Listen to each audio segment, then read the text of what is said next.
Black Star Network is here. punches. I'm real revolutionary right now. Support this man, Black media. He makes sure that our stories are told. Thank you for being the voice of Black America, Roland. Stay black. I love y'all. All momentum we have now, we have to keep this going. The video looks phenomenal. See, there's a difference between Black Star Network and Black-owned media and something like CNN. You can't be Black-owned media and be scared. It's time to be smart. Bring your eyeballs home. You dig?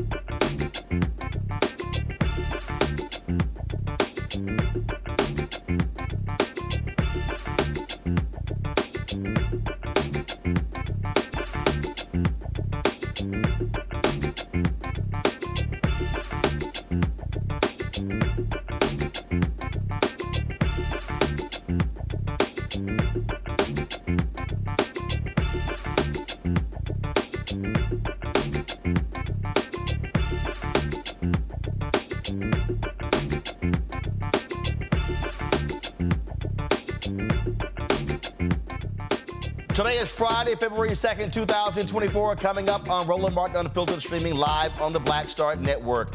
More than 1,000 black clergy call on President Joe Biden to push Israel Prime Minister Benjamin Netanyahu for a ceasefire. I will talk to one spiritual leader who says a ceasefire is necessary.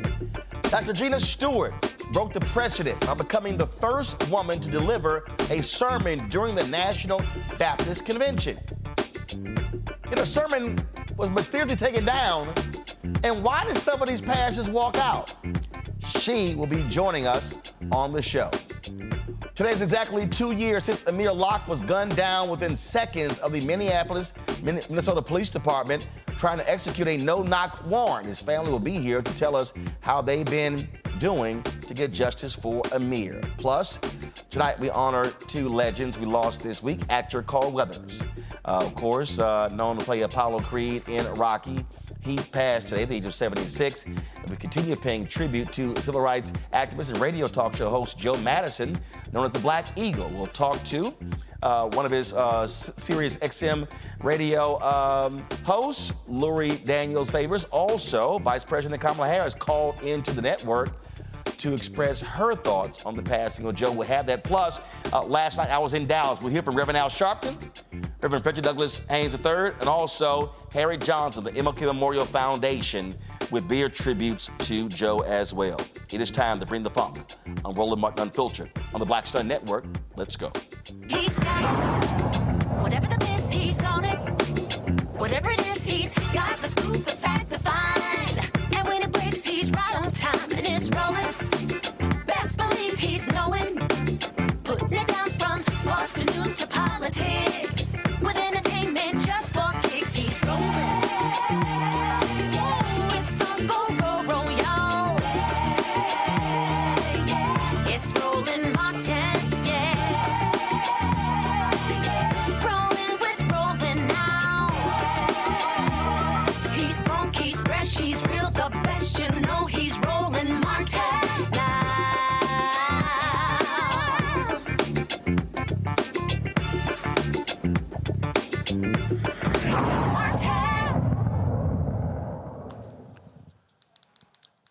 Folks, we are entering the fourth month of the Israel-Hamas war. It launched on October 7th with more than 1,400 Israelis were killed in a surprise attack by Hamas. According to the United Nations Office for the Coordination of Humanitarian Affairs, the death toll is closing towards 28,000, nearly 70,000 injured, and 1.7 million people have been displaced since the conflict began. A coalition of more than 1,000 black pastors and faith leaders are pressuring the Biden administration to push for a ceasefire. Folks, through meetings with White House officials, open letters and of course ads in newspapers, ministers have made a moral case for President Biden and his administration to do all they can to pressure Israel to cease its offensive operations in Gaza. Joining me now is Reverend Dr. Barbara Williams-Skinner, co-chair of the National Black Clergy Network.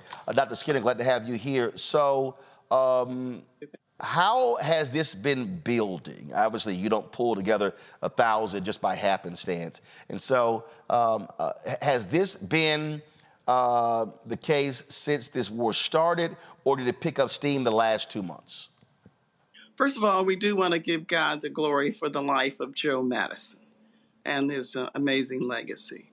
Roland, the minute we got the news about October 7th, we started meeting because we value all life. And if lives are at value, Israeli lives are valuable, and so are Palestinian lives. So we met with the White House on the 27th of October and expressed our concern to them. Nothing moved. So on the 8th of November, we took out that ad. It didn't start with that. Our first letter was maybe signed by maybe 300 Black clergy. But then by the time we got ready to do the New York Times ad that came out on November 8th, we had over 1,000 Black clergy incensed that there was so little value to Palestinian lives. They're not anti-Semitic. They are pro advocacy for the oppressed. And they identify the way we identified years ago with South Africans and apartheid. Many young people especially, but Black clergy of all ages are identifying with Palestinians. The sense that they have is, remember, there were 7,000 lives lost at the time we did the ad, and 3,000 were children. Today, as you said, 28,000. Okay. So at what point are enough lives enough to be lost? And there's no end in sight. Starvation, pandemic, disease, famine is happening right now. And you can't target an apartment building or a school or a hospital and say, there's one person in there we want to get, but there are 500 others who have nothing to do with the fight, and you shoot the bomb, you intend to kill them. We are deeply concerned that there is no end in sight. So we call for a bilateral ceasefire. We think that this is going to explode to the entire Middle East. We saw three black young people killed from Georgia. Black community is paying the price of this. So it is time for us. I pray that many more would call out to the president and say, this is going to affect the election. It is going to affect the Black vote, and you need to stand up, particularly since we are paying as taxpayers for this war.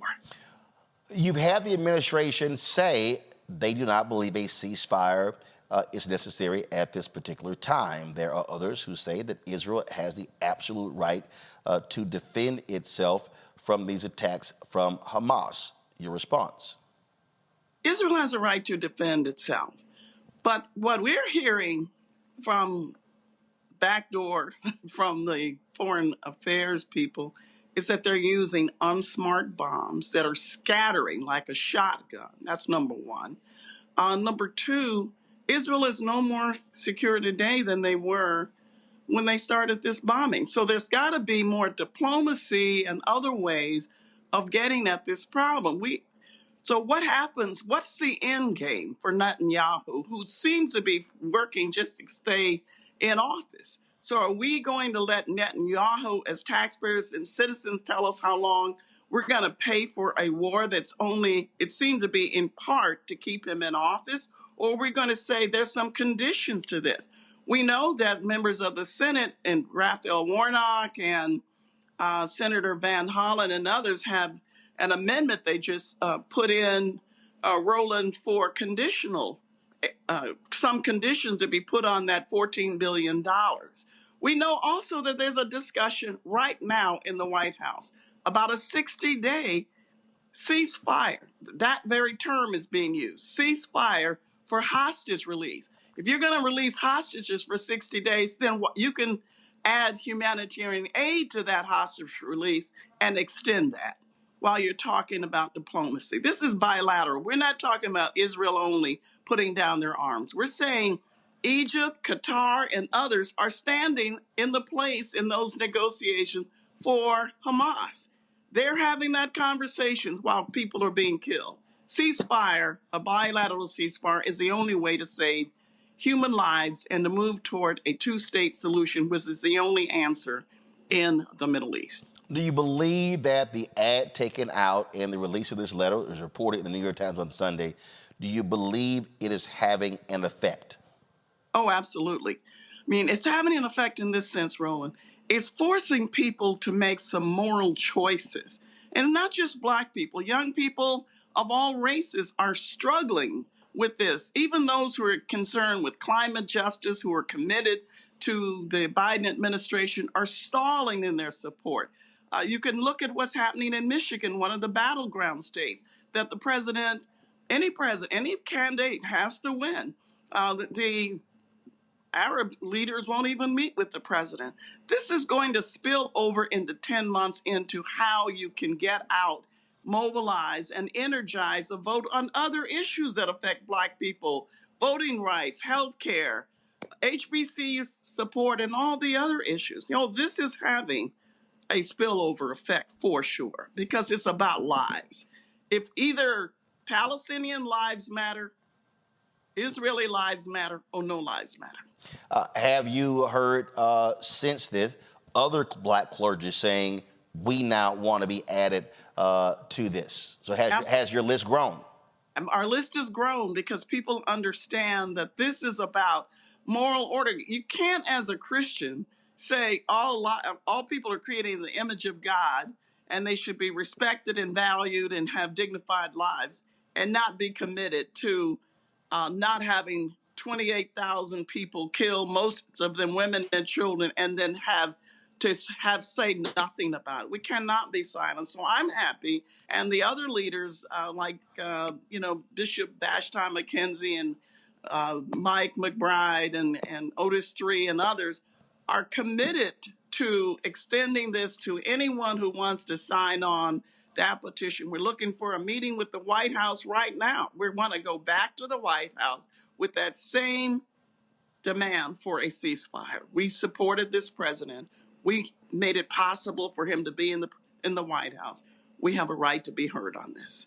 Questions from my panel. I'll start with Michael Imhotep, host of the African History Network show out of Detroit. Michael, go ahead. Hello, sister. How you doing today? Go ahead. Michael, go ahead. All right. I read the article from the New York Times on this and the one from Blavity. So a lot of what you say I agree with. My question is, give us some more insight into what a ceasefire would look like. The reason why I say that is because Israel is saying they'll stop firing when Hamas returns the hostages. And I know negotiations have been taking place, the rest of the hostages. Hamas doesn't want to return the rest of the hostages, et cetera. So give us an example of what a ceasefire would look like. So there is right now my resolution that is being talked about at the White House. Yeah. That involves the agents for Hamas in Qatar and Egypt, and maybe Saudi Arabia, but at least Qatar and Egypt, for a 60-day and maybe longer. And they're using the word ceasefire. So if you can cease fire, which means both sides put down their weapons, some restoration of humanity in the Gaza hospitals. Right now, there's one toilet for 2,000 people. I mean, this is people are starving to death. So there's got to be some restoration of human life and living in the Gaza.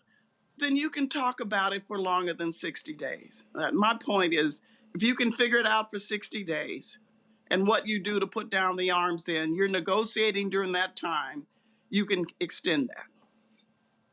Okay. All right. Thank you. Kelly Bethea, communication strategist out of D.C. Kelly, go ahead. Thank you. My question is a little bit more political.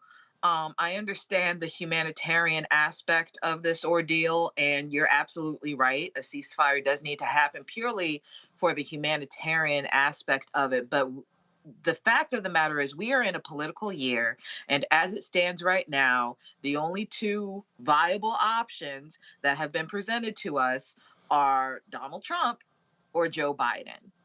So how are we to, especially as Black Christians, how are you recommending how to reconcile this issue? Being that I know a lot of people who are really truly morally conflicted regarding this issue and voting for President Biden. So how do we reconcile the, I don't want to say non-response, but not responsive enough administration on this issue with the fact that we really are in a black and white matter as far as the election is concerned for 2024?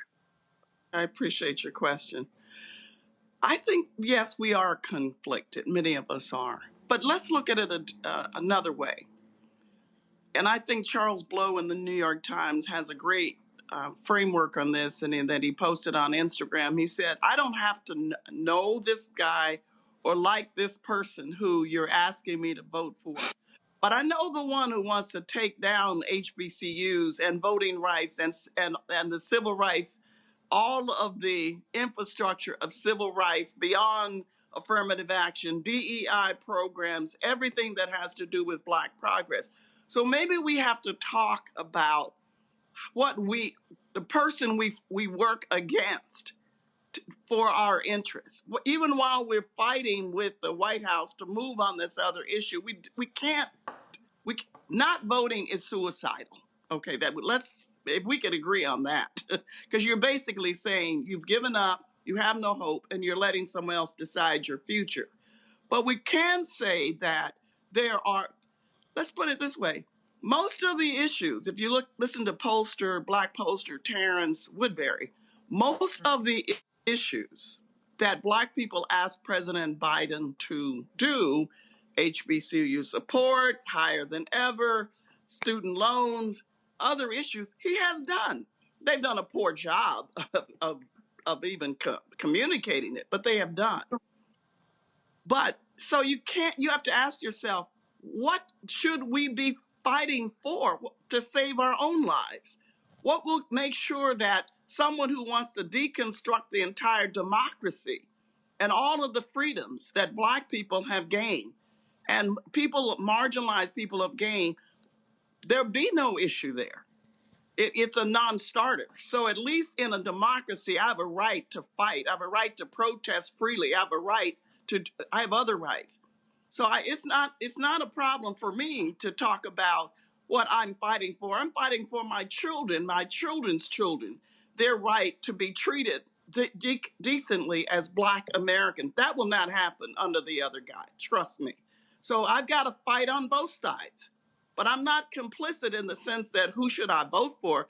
I'm torn because I'm upset with someone who said that he came into office fighting for the moral, what did he call it? The soul of America. And there's nothing about the soul of America or even across the globe that's happening in the Middle East. But I am not complicit. I'm not unclear about the fact that Donald Trump wants to take down everything that has to do with people of color's freedom.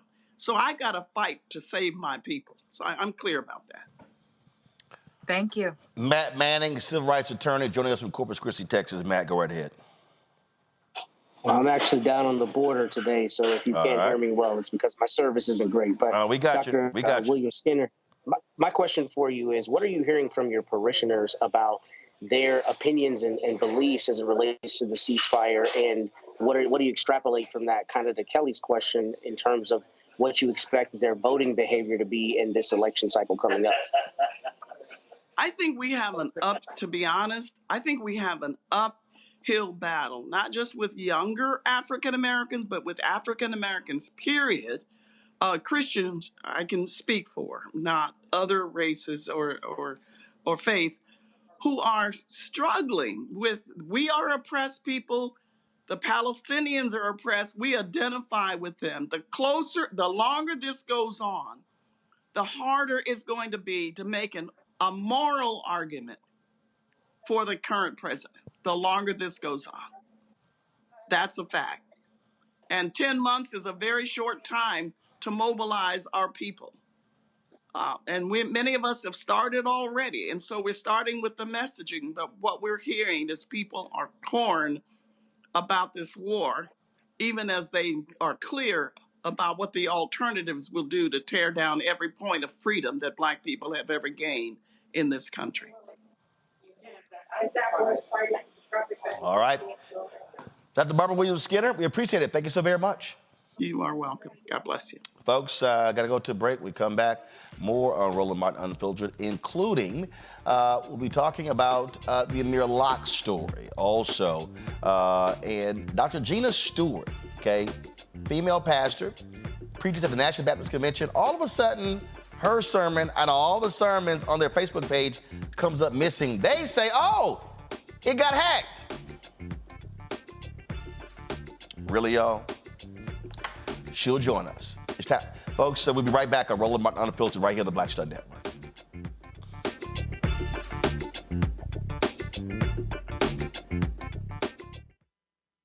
For the last 15 or maybe 16 years, 18 years, I'll say, since when I moved to LA, I hadn't had a break. I hadn't had a vacation, probably a week vacation here and there. Right. This year, after I got finished doing Queen Sugar and we wrapped it out, because I knew I had 2 TV shows coming on at the same time, I said, I'm going to take a little break. So I've been on break for the first time, and I can afford it now. Praise God. You know what I'm saying? Right. So I can afford it. I'm like, I can sit back and ain't got nothing to worry about, man. But this was the first time in almost in 2 decades that I've actually had time to sit back and smell the roses.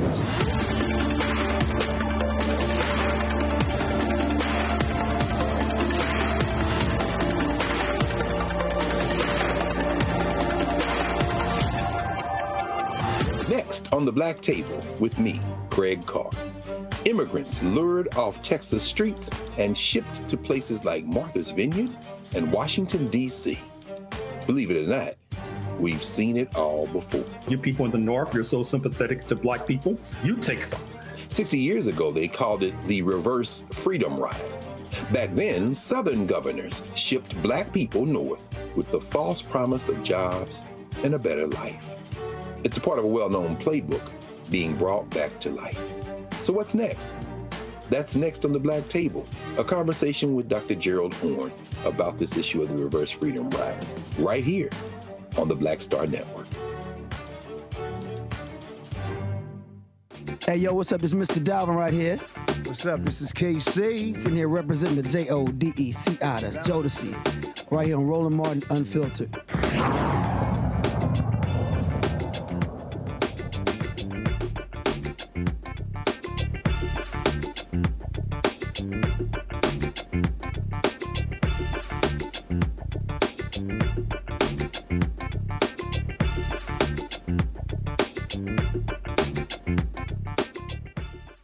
All right, folks, welcome back to the show. So do you believe, Matt, do you believe that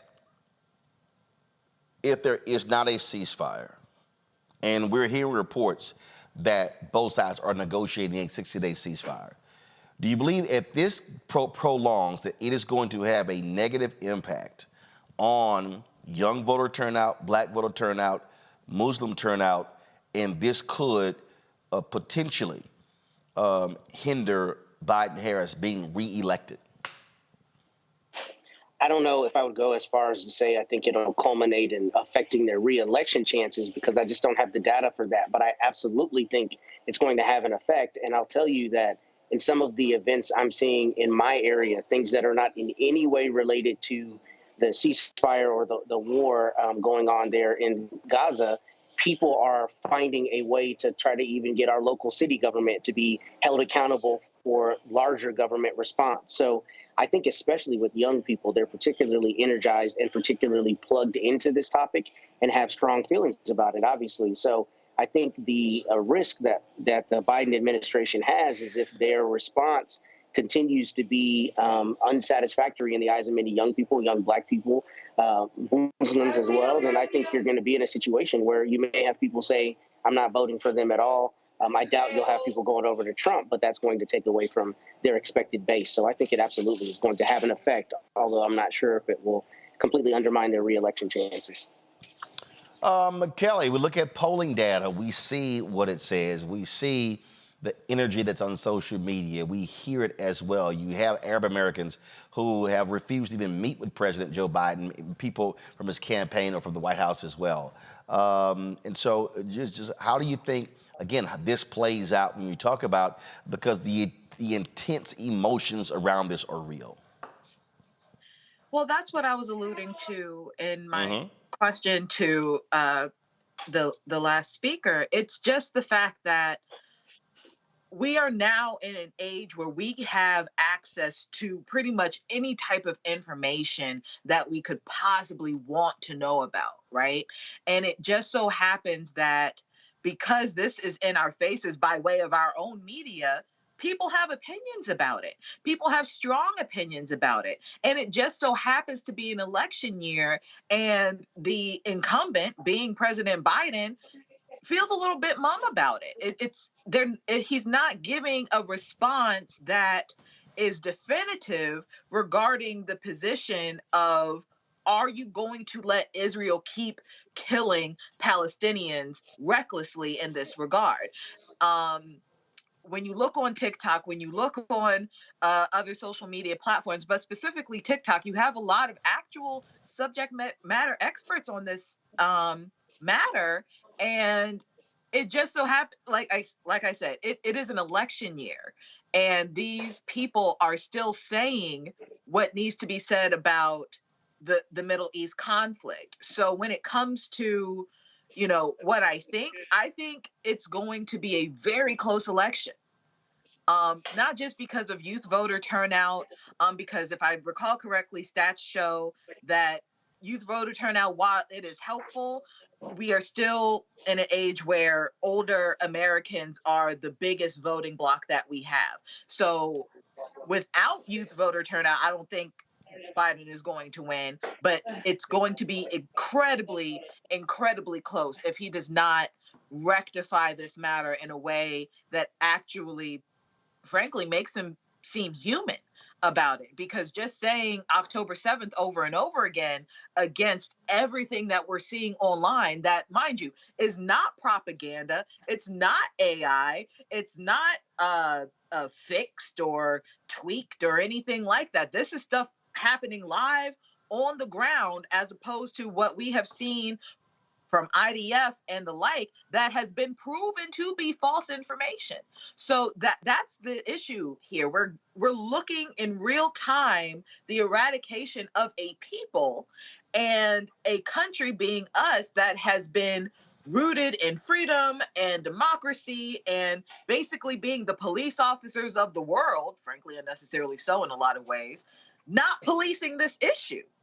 That is the crux of what people have angst about, and that's going to come out in this election. Michael? Roland, the election is 10 months away. A lot is going to happen between now and then. It could have an effect on the youth vote. It could depress the youth vote if a ceasefire does not happen. Now, hostages can be released without a permanent ceasefire taking place. So a lot of this is unknown. It's going to be a close election. It was going to be a close election before this happened, October 7th. Okay, in the 2020 election really came down to about 40,000 votes over 3 or 4 states. Even though Biden won by 7 million popular votes, it was those 40,000 votes in about 3 or 4 states that gave him the 306, I think it was, electoral college votes that put him over 270. So this is going to be close either way. Okay. We could be close to a 60-day ceasefire right now to get more hostages released, including American hostages. So we'll have to see how this plays out. But also at the same time, I do agree the Biden-Harris administration, as well as the Biden campaign, has to do I know they're ramping up, but they have to do a better job of messaging, especially down at the grassroots. People who don't read the U.S. Constitution, people who don't follow politics on a daily basis. Okay, they have to do a better job of messaging what has been accomplished, and contrast that to Donald Trump and Republicans, because it's not just Trump himself, it's Republicans who overwhelmingly, consistently vote almost against everything that's been accomplished by the Biden-Harris administration. Matt. I mean, I think Michael's right, and I think that's a sentiment we've echoed several times on this show, that they've got to be better about their messaging. But I also think that, they're kind of in a fraught place in this situation, because there's a contingent of people who feel like they don't need to be as intimately involved as they are in terms of getting involved in brokering a ceasefire or otherwise calling for one. And then there's a contingent of people that feel that they need to be even more demonstrative in terms of their position on calling out Israel for its human rights abuses. So I think it's fraught with issues no matter how they approach it. But in terms of young people particularly, I think the messaging has to be clear, and the messaging has to be stronger against genocide, against the humanitarian issues, so that there aren't people who say, look, the United States is in bed with Israel, and no matter what Israel does, it's never going to call it out. I think that's the sentiment of many people, and I think the Biden-Harris administration would do well to directly combat that. All right, folks. Hold tight 1 second. Her sermon at the National Baptist Convention, man, had a lot of folks talking on social media, but it was the actions afterward that caused folks to say, what's going on? Reverend Gina Stewart preached there, and all of a sudden the sermon just disappeared from their Facebook page. They say it was hacked, but nobody else's sermon was disappeared. What does that say about the National Baptist Convention? She will join us next, right here on Roland Martin Unfiltered on the Black Star Network. Don't forget to support us in what we do. Your dollars are critically important for the work that we do. We are doing the work out here, covering the stories that matter to you. And so please support us. Send your check and money order to P.O. Box 57196, Washington, D.C., 20037-0196. Cash App, $RM Unfiltered. PayPal, R Martin Unfiltered. Venmo is RM Unfiltered. Zelle, Roland at RolandSMartin.com. Roland at RolandMartinUnfiltered.com. We'll be right back.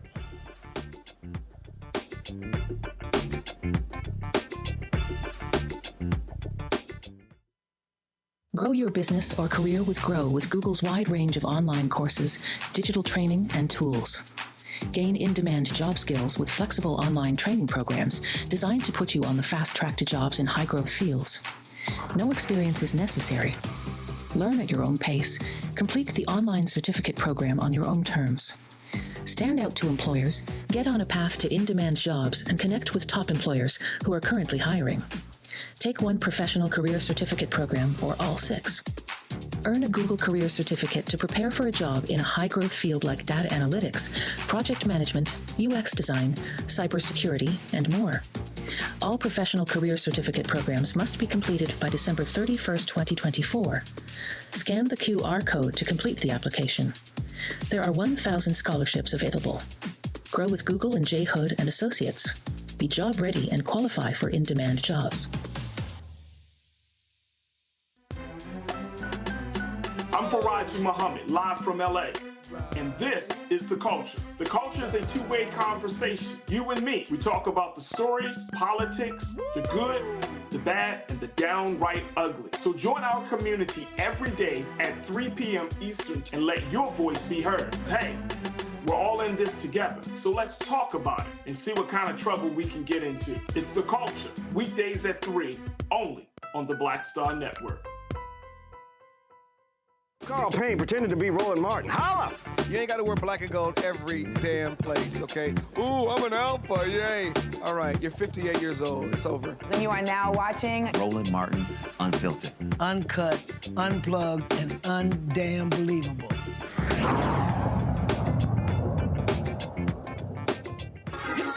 Spirituality as a if you're prejudiced, just say you're prejudiced. If you're a sexist, say you're a sexist. If you're a racist, say you're a racist. If you're homophobic, say you're homophobic. Stop using your spirituality.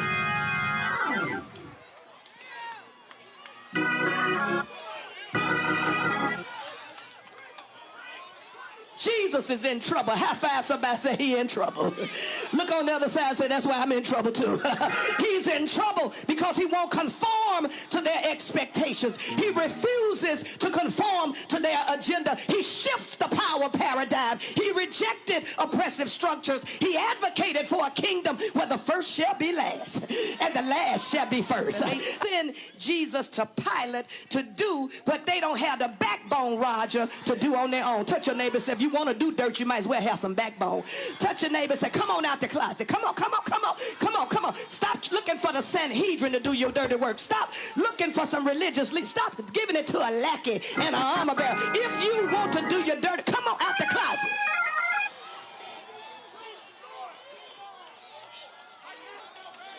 In his book, Shaping the Claim, Dr. Marvin McMichael asserts that instead of using biblical characters as models of how we should live, we should use them as mirrors of how we actually do live. The truth of the matter is we don't want to be like Pilate, but we really are. The truth of the matter is we want to stand up for justice, but we get scared. The truth of the matter is that we want to let Jesus go free, but we are worried about political expediency. We're worried about being put out. We're worried about being talked about. We're worried about being ostracized. Pilate reminds us that ergument day, we are called to answer the question, what will you do with Jesus? Because there are lots of folk who claim to follow Jesus, but their ideals and their ideology and their practices and their conduct and behavior are antithetical to the Jesus who was tried before Pilate. The Jesus who stood before Pilate spoke truth to power. The Jesus who stood before Pilate confronted religious leaders and Roman leaders. The Jesus who stood before Pilate was not silent in the face of oppression. You stop using spirituality as if you're prejudiced, just say. All right, folks. Dr. Gina Stewart, the lead pastor at Christ Missionary Baptist Church out of Memphis, became the first woman to preach at the National Baptist Convention Joint Board Session last month. Folks were commenting on social media. A lot of people said they were pleased to see that. They were posting clips. Then all of a sudden, for some reason, the recording of her sermon, it was streamed, mysteriously disappeared from the National Baptist Convention's Facebook page. Now, they claim that it got hacked. But the problem is nobody else's sermon was deleted. Now, the sermon, we found it on the church's YouTube page. Dr. Gina Stewart joins us right now from Memphis. Glad to have you on the show. My wife, Reverend Dr. Jackie Hood Martins, had sent me a text about you preaching. And then when I saw all the brouhaha, I said, you might want to go back and see what happened. And she actually said that was photos that were posted. She had sent me because apparently it was a Facebook, somebody posted on Facebook that some of the ministers walked out when you came to the podium. Did you see that happen? First of all, let me thank you, Roland, for this invitation and for the opportunity to share. No, I did not see it. I heard that there were persons who walked out during my preachment and also prior to me getting up to preach, but I did not see it myself. So now I also understand that the sermon is back on the Facebook page, but I was also told that at the end of your sermon, you preached about the need for the church to respect black female preachers. But apparently that's missing? It's my understanding that the sermon has been edited. I've been traveling since I preached there last week, and so I have not had a chance to go and view it myself. But if you're talking about basically the part after the celebration, where I was really trying to encourage the persons who were in attendance to practice what Dr. Katie Cannon calls emancipatory praxis, which is after we hear a sermon, we should look for ways to trace out liberating strategies to live out that word. And so I was naming some of the things, trying to provide some concrete examples of how we can not only support women, but how we can be on the side of justice. particularly as people of faith. Why do you, now look, you have some folks who are so old school, they believe that the Bible said that women cannot and should not preach. I always get a kick out of that because if anybody actually reads the Bible, when Jesus came back, all the dudes had left. They left before Jesus came back. All the guys left. So when Jesus came back, he was like, where the brothers at? And it was only women there. And it was the women who then went and told everybody, hey, brother man came back. And told the story. Right. Yeah. So Jesus, first of all, Jesus models an egalitarian ministry. Jesus was a friend to women. Jesus affirmed women. Jesus stood up for women. Jesus empowered women. Women supported the ministry of Jesus.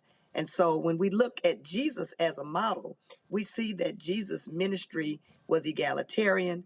And in all of Jesus' interactions with women, Jesus was always looking for a way to not only neutralize the power of sin, but also to relieve those persons, not just women, but all people from oppression. Now, when you talk about scripture and what the Bible says, what I've discovered is that if people are looking for a reason to justify a position, which is part of what I was leaning toward or trying to allude to in my sermon, that we can find a verse, even if we do it in terms, use eisegesis to justify our position or our subjugation or our oppression of other people. But when we read the biblical witness, we find in the Old Testament as well as in the New Testament that women have always been used by God and that Jesus was certainly a friend to women, an advocate. How long have you been preaching? Legally since 1989, but I actually started speaking in churches when I was about 18 years old. So that would be close to 40 plus years.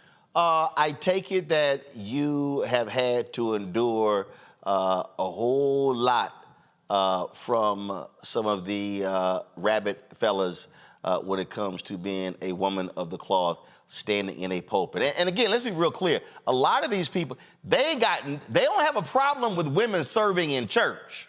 Right. So they ain't got a problem with women counting the money, being the usher in the choir. So all these other, but oh no, you can't stay in the pulpit. So I'm sure you've got some quite interesting stories. Oh yeah, yeah. Myself, along with, you could talk to any woman in ministry and you would find that all of us have interesting stories because, and of course in my tradition, which is Baptists have historically been, if you will, conservative as it relates to whether or not women can preach. There are even people that make the delineation that say, well, a woman can preach, but she can't pastor. And I've been pastoring close to 29 years, and you would not even begin to imagine some of the things that people have said to members of my church over the years, male and female. When I was initially called to pastor, people said people would tell my members that they would go to hell because the pastor was a woman.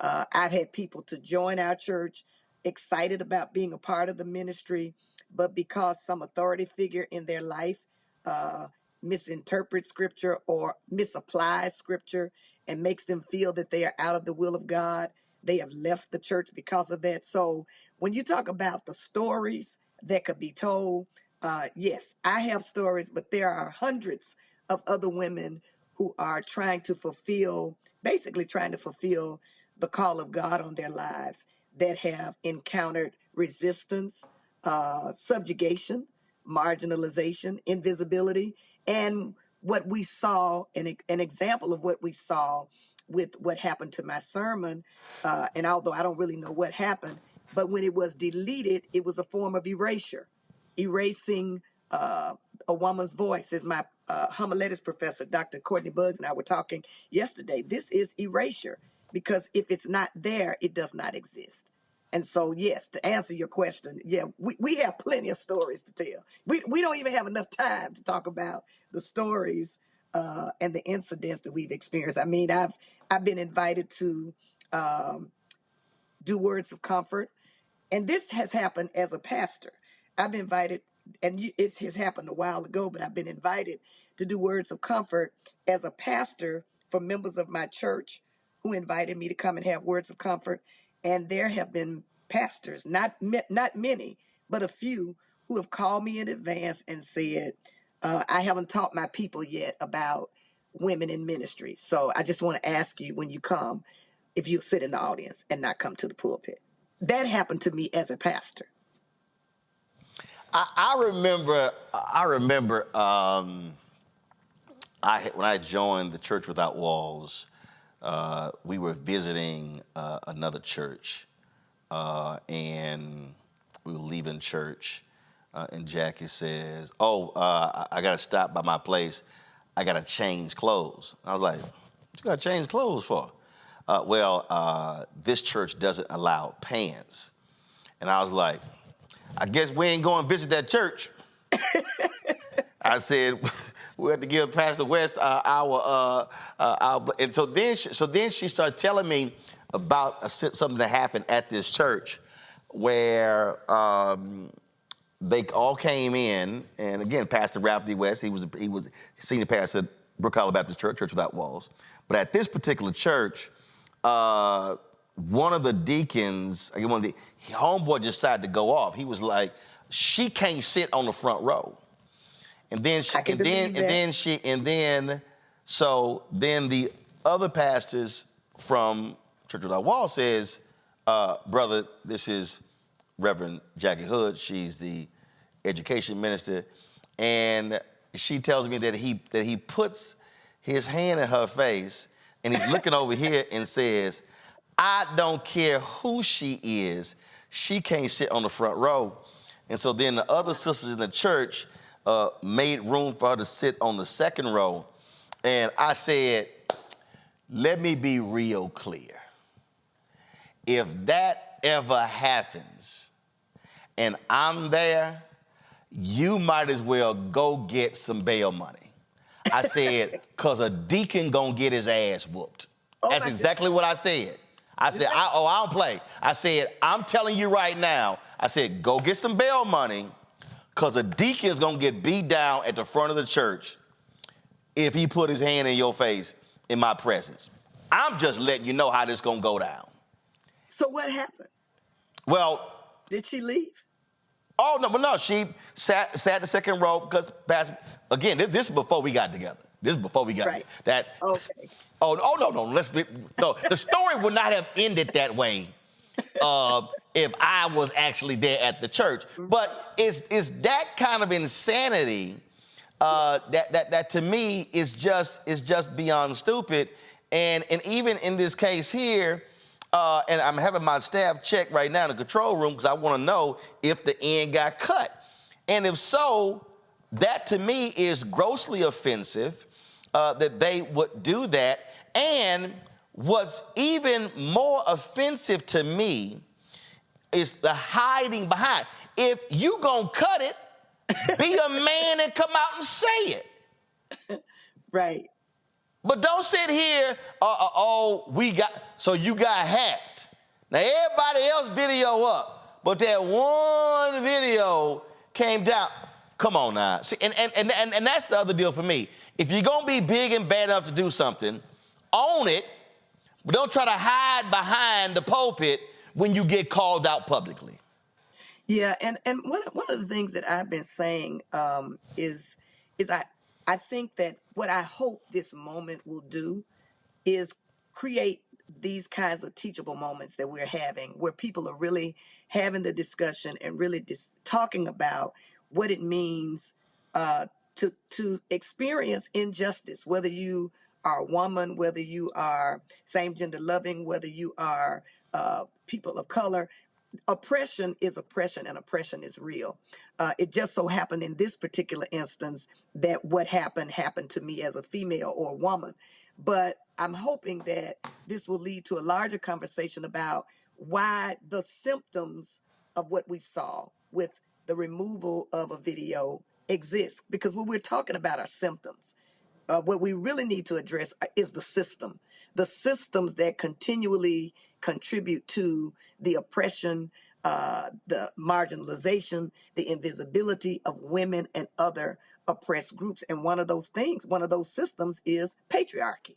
One of those systems is sexism. One of those systems is misogyny. These are the larger issues that we often don't really want to talk about, because when we bring those up, much as when we bring up racism, people think that we are complaining, that we're fussing, that you have a complex and all those kinds of things.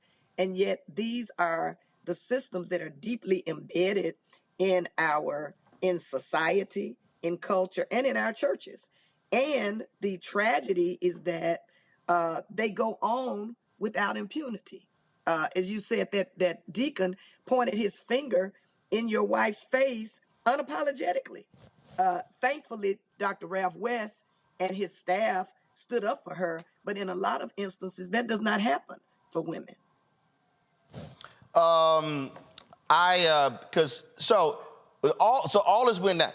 Have you heard from Dr. Jerry Young, the president of the? And so, what did he say to you? He apologized, and he informed me that he would never do something like that. That the same thing he said publicly in the convention is what he said to me, that they believed that it was hacked. And he said that he had friends with the FBI that he had considered contacting, but someone advised him that he didn't need to contact the FBI. I'm sorry. Hold up. See, right. See, hold up. Right, go ahead. He would, and someone advised him to contact the FBI. I mean, to contact Facebook. And what I said to Dr. Young is similar to what I'm still advocating. And that is, I said to him, I appreciated his phone call and I thanked him for his apology. But and he was saying, I would never do that. And I said, but you must realize that because of the appearance of what occurred, perception is reality. And that it did not appear to be a coincidence, but it appeared to be a targeted incident where the only female who preached my sermon was removed.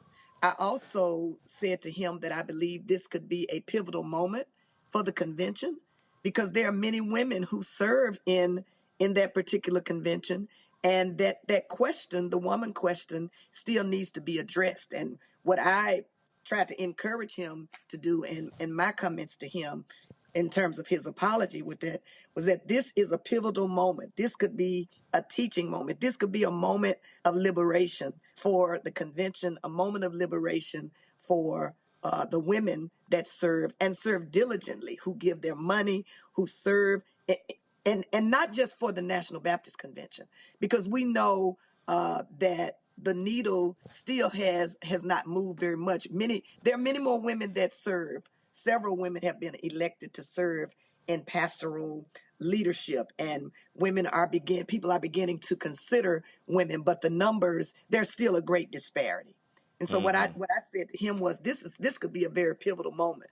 If we really want to talk about this, let's talk about this in ways that we can address why this needs to stop happening, and not why it happened, but why it needs to stop happening. Well, and what we've seen in the Southern Baptist Convention, how they are pulling back, how they are literally telling women, don't you dare call yourself reverend. In fact, that's what happened to Reverend Jackie. She was one of the top teachers at Lifeway. And they literally told her, you have to you take Reverend off of your website. Do not refer to Reverend, or we are going to stop allowing you to be a Lifeway instructor. And I remember Reverend Fred Luter, who later became head of the Southern Baptist Convention. President. He said to me that, whenever she was teaching her class, he said, we all flocked to her class. He said, I remember being in the class, but that's what the Southern Baptist Convention did. And the only thing I can give them credit for is being honest. Yeah, I mean, they were upfront about it, and that has caused a serious problem because you've got a number of women who they've made it perfectly clear you're not going to call yourself a reverend, you're not going to call yourself a pastor, and that's been, again, they want to return it to being a very conservative convention, and the reality is that is causing friction. Numbers are dropping. The fastest growing part of the Christian church today is non-denominational. Folk not wanting to align with these denominations and all of their archaic rules. And to piggyback on what you've said, the other fastest growing population is the nuns, the non-affiliated, people who are not affiliated with any kind of church or denomination, because people see the hypocrisy. And I don't think people expect us to be perfect. People expect the church to be perfect, but they do expect us to be honest, expect us to be authentic, expect us to be realistic, even as we are struggling to think about how we want to practice Christianity and how we want to live out our lives as Christians, particularly those of us who claim to be followers of Jesus of Nazareth. Hold tight 1 second. I'm going to go to a quick break. And when I come back, my panel, they've got some questions. Folks, we're talking to Reverend Gina Stewart of Christ Missionary Baptist Church out of Memphis, who was the first woman to preach at the National Baptist Convention Joint Board Session. And it caused some of them to get in their feelings. We'll discuss more when we come back. Roland Martin Unfiltered right here on the Black Star Network.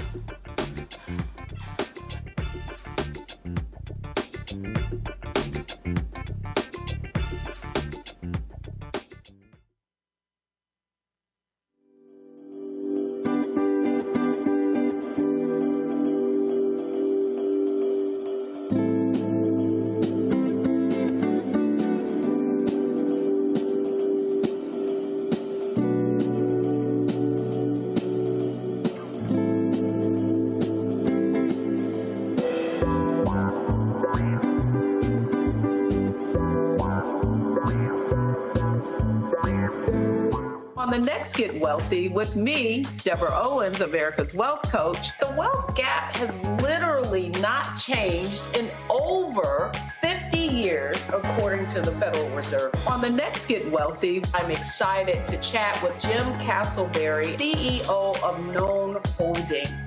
They have created a platform, an ecosystem to bring resources to Blacks and people of color so they can scale their business. Even though we've had several examples of African Americans and other people of color being able to be successful, we still aren't seeing the mass level of us being lifted up.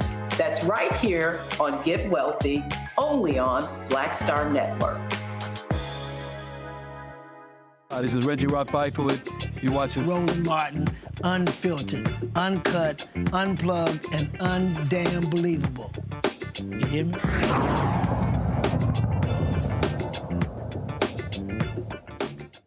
All right, folks, welcome back to Roland Martin Unfiltered. Some of y'all in the YouTube chat got me laughing. Y'all sitting here saying, Roland, I can't believe you sat there and cussed with the preacher on the show. First of all, in the words of Reverend Dr. William Barber, ass is in the Bible.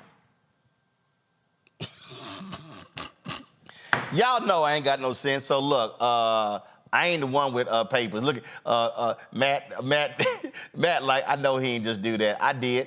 But I know Homer would have got beat down, just letting y'all know right now. Put your hand in my, it would have been on in that church. It would have been some Holy Ghost dancing going on. I've been tap dancing on his head. All right, y'all, let's go with our questions. Let's see here. Who shall go first? Let me see who'd likely go to church. Probably not Michael. We know Matt a heathen. So Kelly, you first.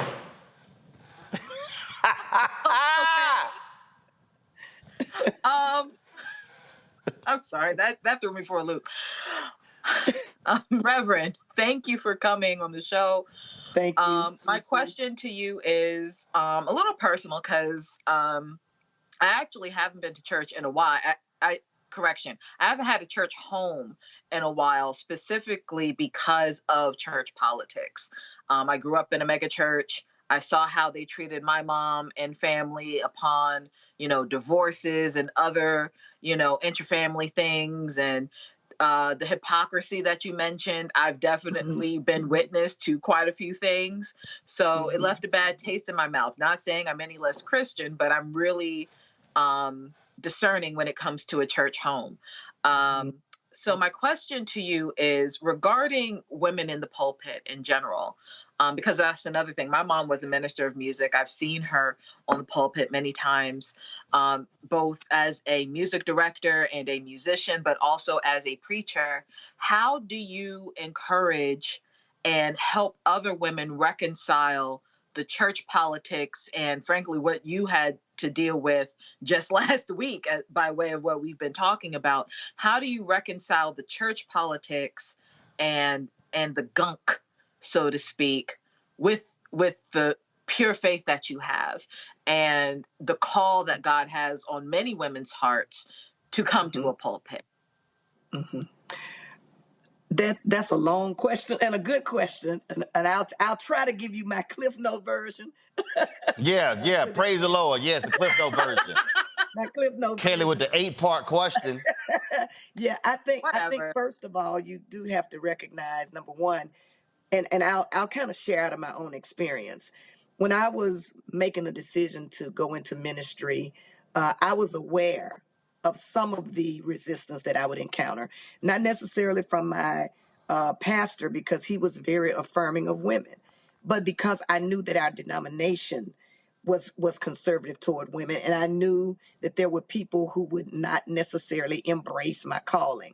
But what I had to do was spend some time, a season of discernment, spend some time in a season of prayer to get this green light, if you will, from God. And of course, after even talking with one of my mentors, one of the things she told me was, no one can clarify your calling. No one can validate your calling. That's something that God has to do.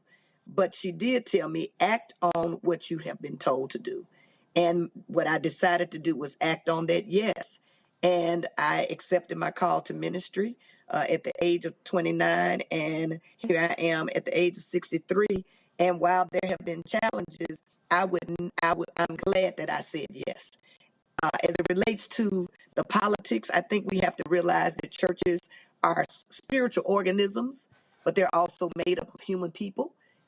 And those people work with us on their jobs. They work with us on our jobs. They're in our sororities. They're in our fraternities. And we have to recognize that people are not where it does not yet appear what we shall be, but we are all on a trajectory of growth. And people mature at varying stages and at varying places. I don't know that you can get around politics, because wherever you have a group of people, politics is going to in some way, shape that organization. I think that what we have to be as leaders, and what I've tried to be as a leader, is a leader of integrity, a leader of transparency, a leader who tries to be objective in my dealings with people and be fair to everybody, and try to make sure that our systems are integrous and that there's accountability and that we're answerable to someone, including the pastor is answerable to someone, so that we do not create those kinds of experiences that cause people to say, well, you know what?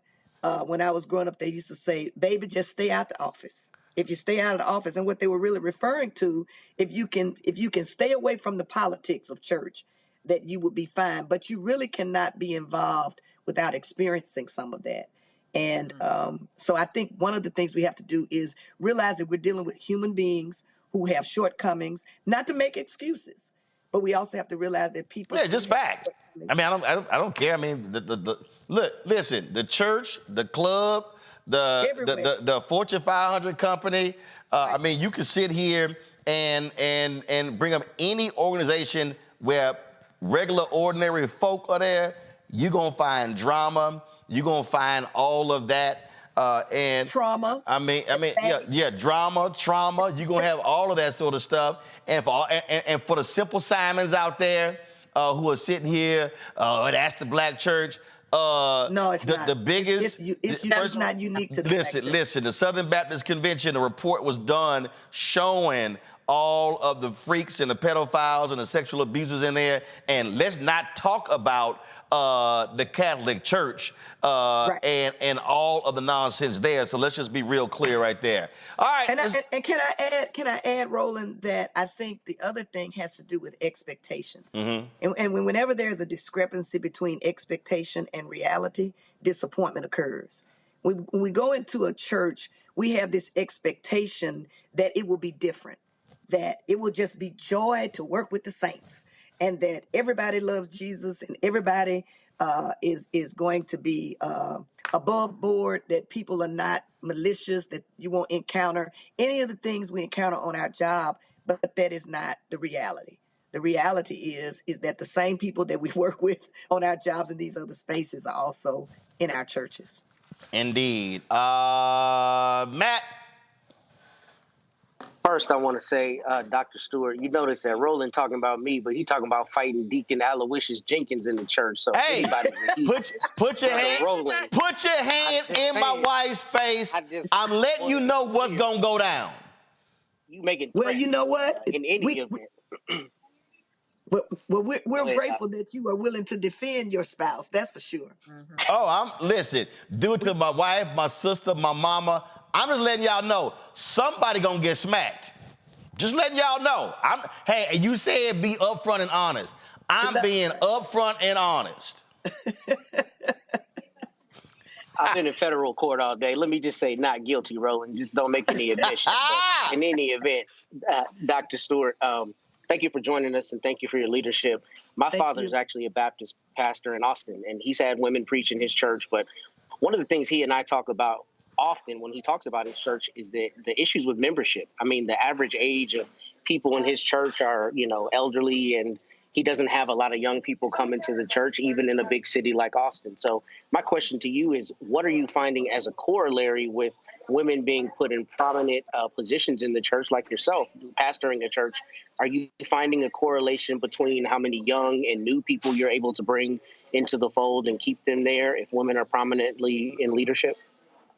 I think it depends on the context. I'm in the South, and I had one person to tell me who had moved their membership, that they moved their membership because they wanted to see more men in leadership. And what I said to them was, I don't think you want to see more leadership.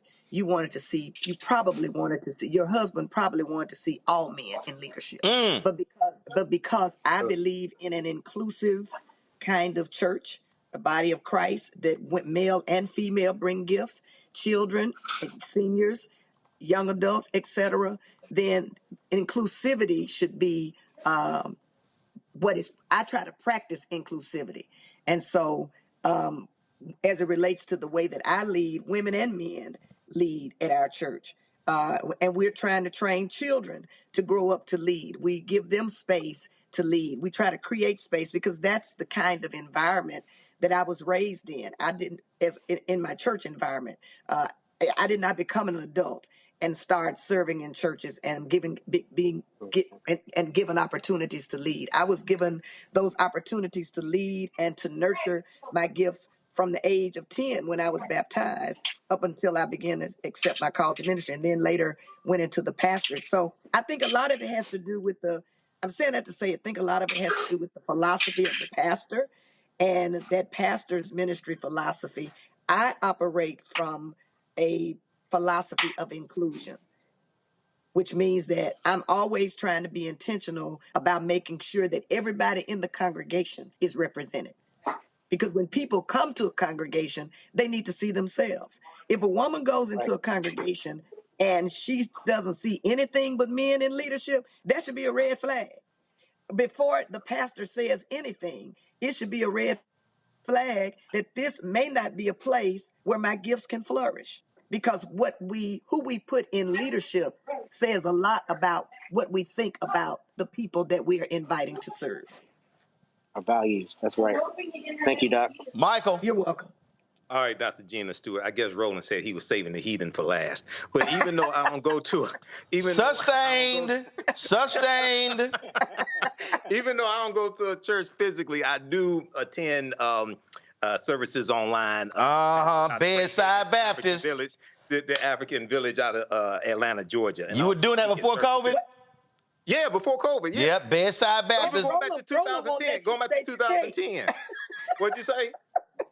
Roland won't let you state your case. Gone. Gone.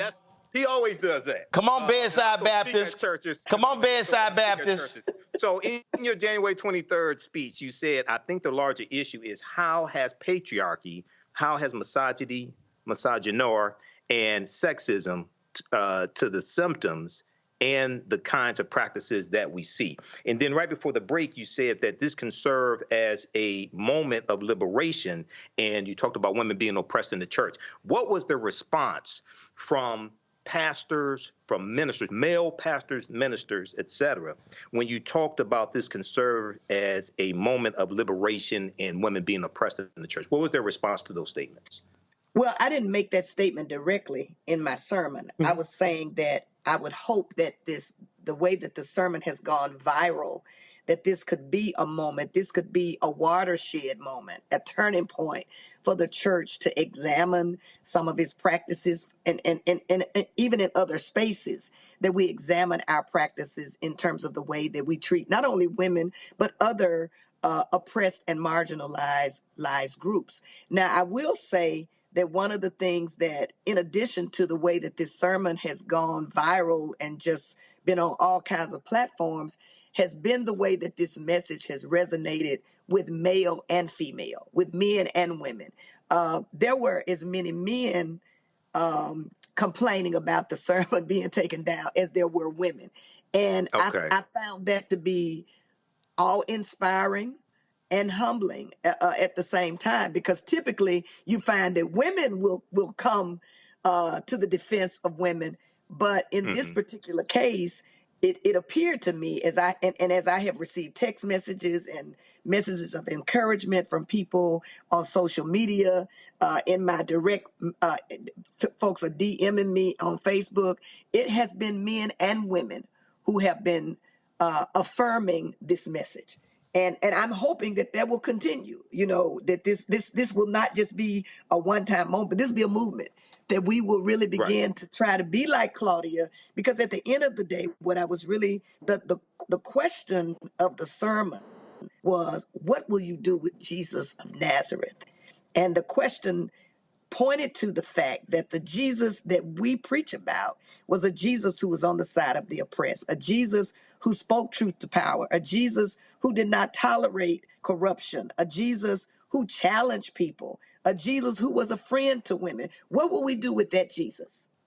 Well, there was a woman who spoke up for him. And I believe that is a part of our charge, that as we represent Jesus, we speak up for Jesus in those spaces where we see those kinds of practices taking place. We're talking about not just what we do on a Sunday morning, but what do we do, or when a sermon is proclaimed, but what happens after the benediction is given, after we have shouted, after we have danced, after we have spoken in tongues or whatever, and rejoiced and celebrated all of the rhetorical artistry and the homiletical genius that we love so much in Black preaching. At the end of the day, how will we live our lives? What will be our way of being in the world as people who follow Jesus of Nazareth? And how will we practice our Christianity?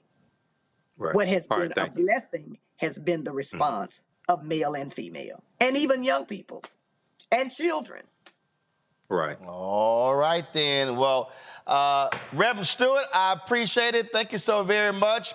So are you a deacon, Roland? No, I'm bootleg. You what? Not bootleg. I'm bootleg. I'm bootleg. I'm bootleg. Okay. I mean, I've done.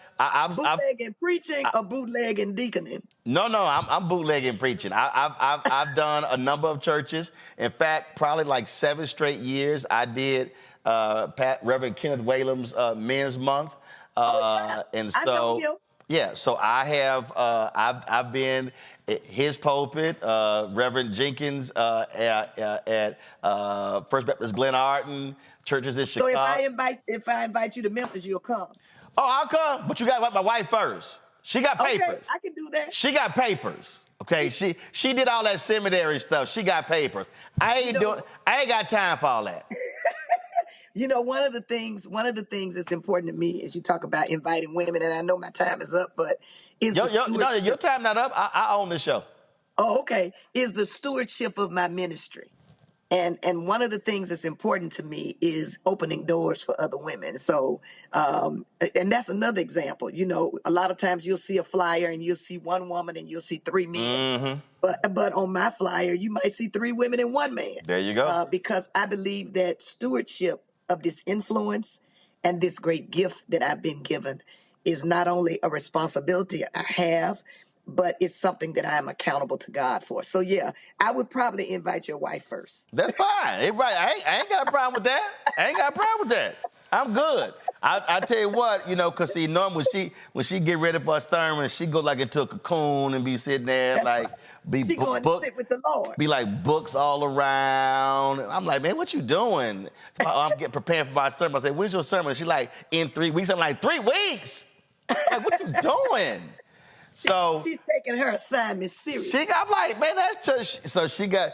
Long live Reverend Jack. She got mad at me because I did a church. I did 3 services in Chicago. So we in the car. She's like, what you gonna talk about? I'm like, I ain't decided. So I'm sick. 'Cause I don't write speeches. So we sit in the Pope, and they already introduced me, and the choir singing, and so I grab my Bible, open it up. I see a scripture, cut that sucker in half, come up with the title, and I knocked it out in about 40 minutes. And she was like, I can't stand when you do that. I said, baby, don't hate the gift. So you both have different sermon methodology. I said, don't hate the gift. Don't hate the gift. What you shaking your head for, Matt? Don't hate the gift. I can't hear you, Matt. He's muted. Matt, you're on mute. Y'all got Matt turned down? Listen, they said, Mike, what you say, Matt?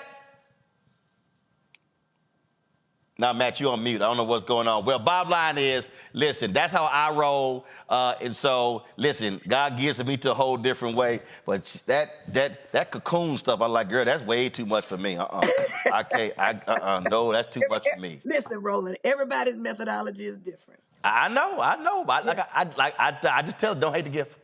Yeah. Sorry. Okay. I appreciate it. You got it like that, okay? All right, hey, like he gave it to me. I'm gonna use it. All right. That's right. I appreciate it. All right, let me know when I'm coming to Memphis. All right. All right, I appreciate it. Thanks so much. Folks, going to a break. We come back. We're gonna chat with the family of Amir Locke. It's been 2 years since he was gunned down by cops in Minneapolis. They have continued to keep his memory alive, and we'll discuss that on the show. Plus, we pay tribute to Joe Madison. Vice President Kamala Harris went on Clay Kane's show on Sirius XM and shared her reflections on Joe. President Joe Biden also released a statement last night as well. We have all of that for you. And I'm actually going through, sitting here looking at all the photos from We Want Washington Watch. I'm going to have some of those ready for you when we pay tribute to Joe. You're watching Roland Martin Unfiltered right here on the Black Star Network. Back in a moment.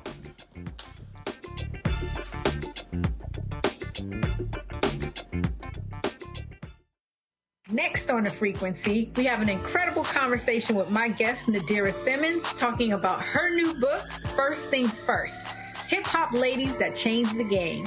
The founder of GumboNet tells us the stories behind the women in hip-hop, starting with the first woman that promoted the hip-hop party to Megan Thee Stallion. There's even a chapter on me. Thank you so much for including me in there. It's just so you had to be in there. That's next on The Frequency on the Black Star Network.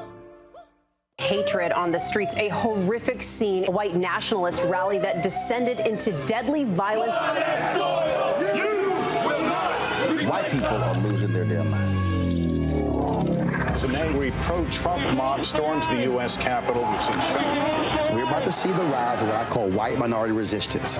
We have seen white folks in this country who simply cannot tolerate black folks voting. I think what we're seeing is the inevitable result of violent denial. This is part of American history. Every time that people of color have made progress, whether real or symbolic, there has been what Carol Anderson at Emory University calls white rage as a backlash. This is the rise of the Proud Boys and the Boogaloo Boys. America, there's going to be more of this. Here's all the Proud Boys, guys. This country is getting increasingly racist in its behaviors and its attitudes because of the fear of white people. The fear that they're taking our jobs, they're taking our resources, they're taking our women. This is white fear.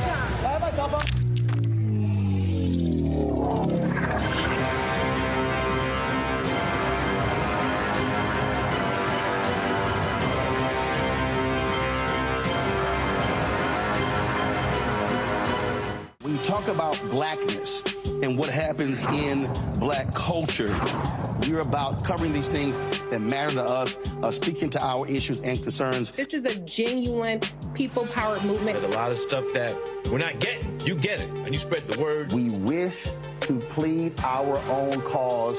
Too long have others spoken for us. We cannot tell our own story if we can't pay for it. This is about covering us. Invest in black-owned media. Your dollars matter. We don't have to keep asking them to cover our stuff. So please support us in what we do, folks. We want to hit 2,000 people, $50 this month, raise $100,000. We're behind $100,000, so we want to hit that. Y'all money makes this possible. Checks and money orders go to P.O. Box 57196, Washington, D.C. 20037-0196. The Cash App is $RM Unfiltered. PayPal is R Martin Unfiltered. Venmo is RM Unfiltered. Zelle is Roland at RolandSMartin.com. Next on the Black Table with me, Greg Carr. Immigrants lured off Texas streets and shipped to places like Martha's Vineyard and Washington, D.C. Believe it or not, we've seen it all before. You people in the North, you're so sympathetic to black people, you take them. 60 years ago, they called it the reverse freedom rides. Back then, Southern governors shipped black people north with the false promise of jobs and a better life. It's a part of a well-known playbook being brought back to life. So what's next? That's next on the Black Table, a conversation with Dr. Gerald Horne about this issue of the reverse freedom rides, right here on the Black Star Network.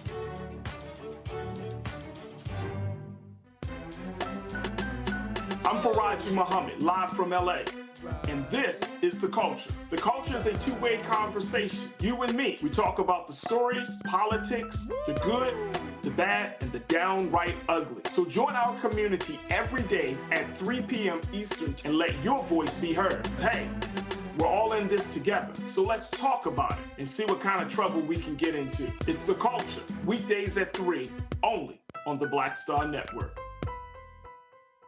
What's up, y'all? This is Wendell Haskins, a.k.a. Win Hogan at the Original T Golf Classic. And you know I watch Roland Martin Unfiltered.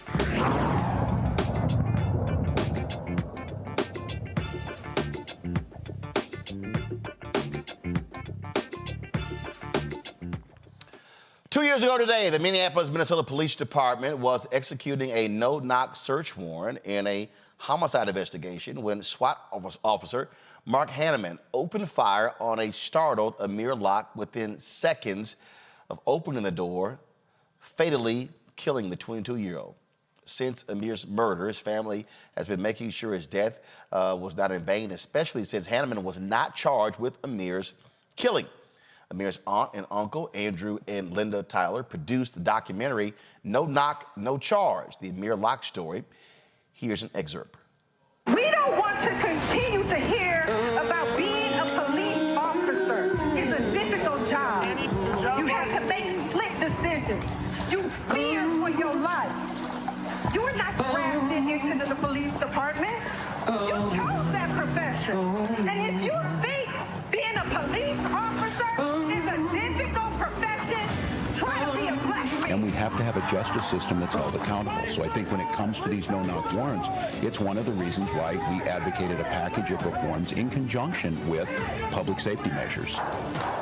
They gotta have something to lose when they have us losing so much. The thing that irks me the most is that these policies have been able to be carried out for so long.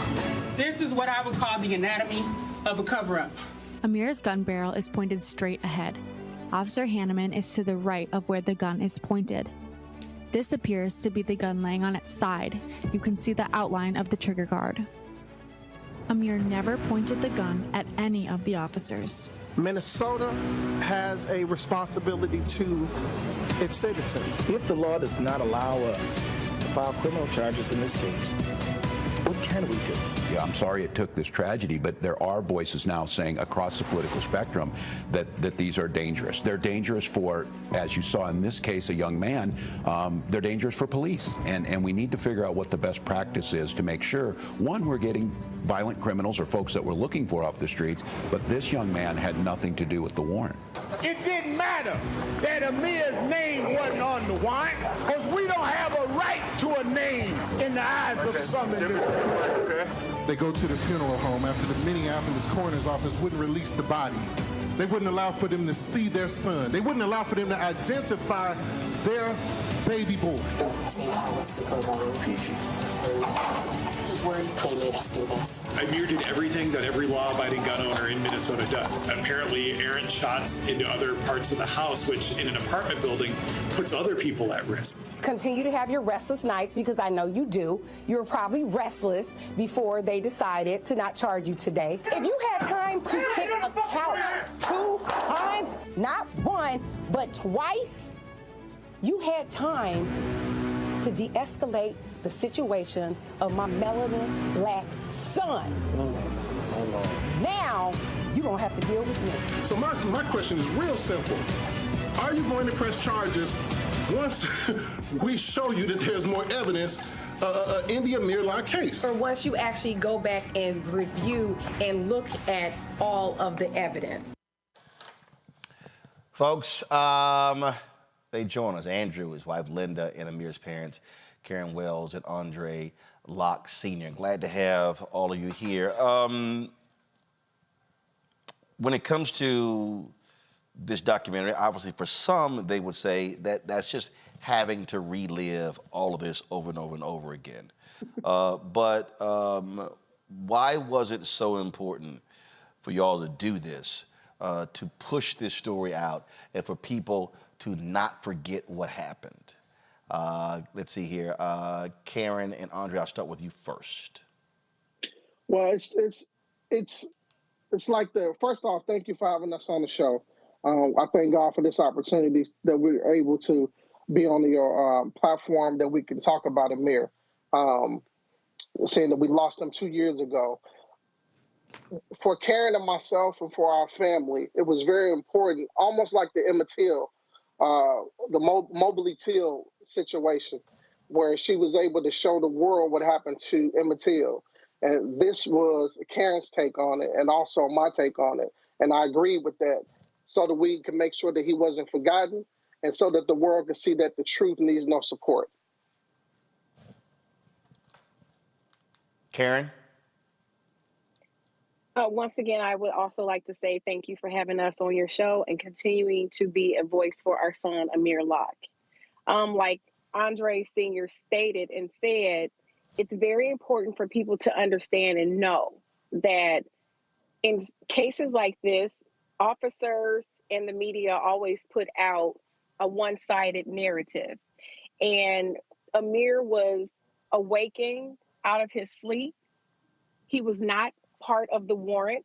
As a matter of fact, nobody that lived in that apartment was part of the warrant, which was not for a person, but they were actually using the SWAT team to search for property in a case that had nothing to do with our son. And so we want everybody to know that no-knock warrants are deadly. And as you can see, our son didn't make it out alive. And we also want them to see the truth behind an unjust slave patrol, modern day slave patrol, and how they continue to lie and murder our children. Andrew and Linda, your perspective, please. Again, Roland, we want to thank you for this opportunity because while people forget, we never forget because we lost Amir. So we have to live with it every single day. And like you said on the onset of this interview, you said, why do it when people have to relive it over and over again? Because the truth needs to come out. We thought that Attorney Keith Ellis would do his job, would hold the cops accountable, and charges would be brought. And even if we lost, at least charges was brought. But when he didn't do that, it didn't sit well with us that we just go about our lives as if Amir didn't matter, as if they made an accident and oops, it was okay. And so we as a family should just get over it. And so when this first happened to us, we had recorded so much footage. And I said to my husband, because he's a filmmaker, I said, I want to do a documentary. I said, we have a lot of footage because we didn't know what was going to happen. And as a family who's never had to deal with this, we needed to be able to go back and look at those things and be able to process. Because anybody knows when a crisis happens in your life, you are not able to process it. And so we didn't even know what we was recording or why we were recording, but God knew. And he put it on my heart. And we decided to go ahead, do the interviews with some people and really allow the story of what really took place to really be brought to the forefront. And my brother Buddy said it earlier, this is the modern day version of Emmett Till. They walked in to a young man's dwelling with a key fob while he was sleeping and killed him. Back in the 60s, they went in and they took him from his sleep. So we have to say as a community, enough is enough. And we as a family, we're not accepting it. We're not just accepting it that we're just going to go away. So that's the reason why we decided to make sure this movie is told and this documentary and Amir's voice is heard because they silenced it 2 years ago today. This was one of the notion of banning no-knock warrants was one of the biggest parts of the George Floyd Justice Act that Senator Tim Scott, frankly, killed in Congress. But we've seen how other cities have looked at this as well, and this is being frowned upon. And so, is it still your aim that this becomes in a national bill where other families don't have to deal with this at all? Because we've just done way too many stories where this has happened and brothers have lost their lives as a result of these no-knock warrants. Andrew? Well, Congresswoman Ilhan Omar, she presented the Amir Locke Deadly No-Knock Warrant Act. And in the midst of that, of course, she's presented to Congress. It's still in the Congress. And we want it to pass, but the support on it, for some reason, it's just been sitting and it's been locked. So we do want a nationwide ban on no-knock warrants. Now, in the film, we actually show you the whole family. Buddy, you saw a clip of him and my wife as well and myself. We were at the Minnesota Congress. We were in the Capitol assisting in getting no-knock warrants restricted. So we have been able to get that stuff done in Minnesota, and it's a blueprint. This movie, Roland, it's a blueprint for what families should do and how they should proceed when they go through a crisis. Linda said earlier, what do you do? How do you know what to do when you're going through something like this, and when there's a tragedy that strikes you like this? I just started recording, man. I just started recording, and eventually we were recording for the sake of the courts so that we can go back and remember what was said by our family. But then as a filmmaker, producer, writer, director, editor, Linda, she made the unction. I said, well, I want to turn this into a movie.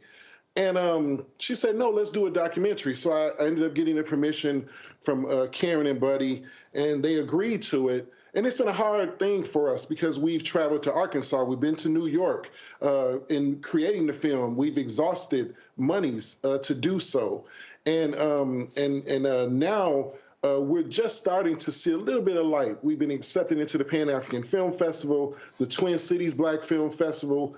I don't know if you remember here locally, WVON with Vine TV, Miss Melody Span Cooper received us. So we've been getting some wonderful support. And I too want to thank you as well for having us on the show because his message does need to be heard. When I think about Amir, really quick, when I think about Amir, I almost think about a martyr.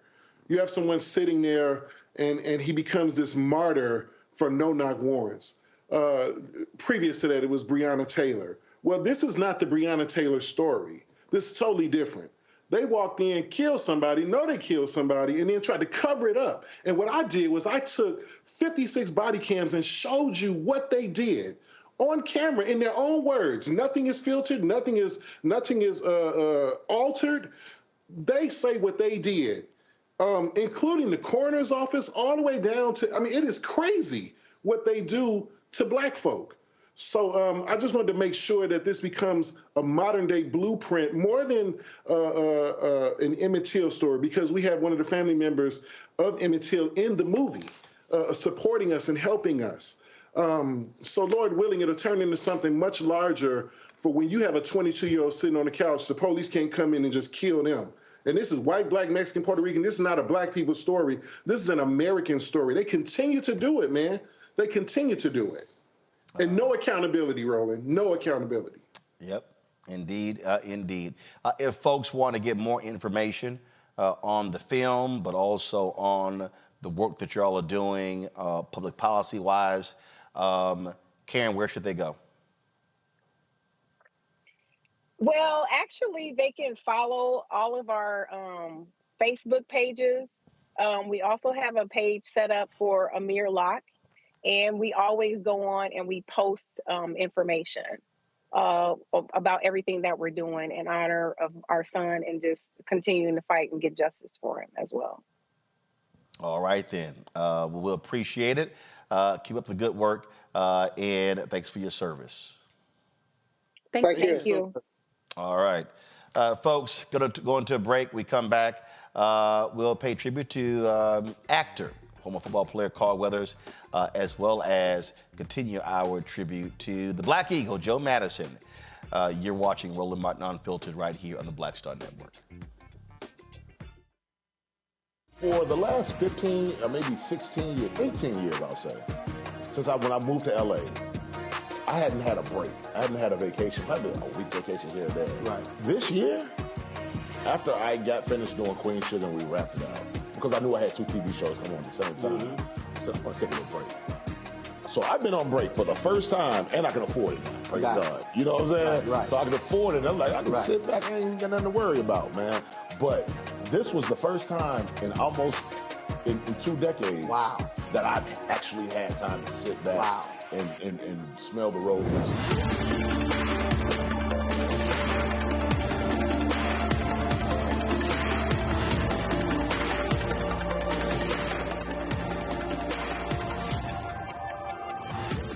Next on the Black Table with me, Craig Carr.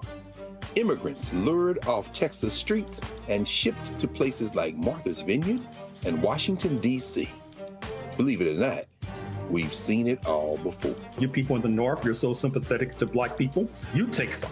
60 years ago, they called it the reverse freedom rides. Back then, Southern governors shipped black people north with the false promise of jobs and a better life. It's a part of a well-known playbook being brought back to life. So what's next? That's next on the Black Table, a conversation with Dr. Gerald Horne about this issue of the reverse freedom rides, right here on the Black Star Network. On the next, A Balanced Life with me, Dr. Jackie. How big a role does fear play in your life? Your relationship to it and how to deal with it can be the difference between living a healthy life, a balanced life, or a miserable one. Whenever the power of fear comes along, you need to put yourself in that holding pattern and breathe, examine, find out if there's something that your survival instinct requires you to either fight or take flight. Facing your fears and making them work for you instead of against you. That's all next on A Balanced Life on Black Star Network. Hey, it's John Murray, the executive producer of the new Sherry Shepherd Talk Show. This is your boy, Earthquake. And you're tuned in to Roland Martin, Unfiltered.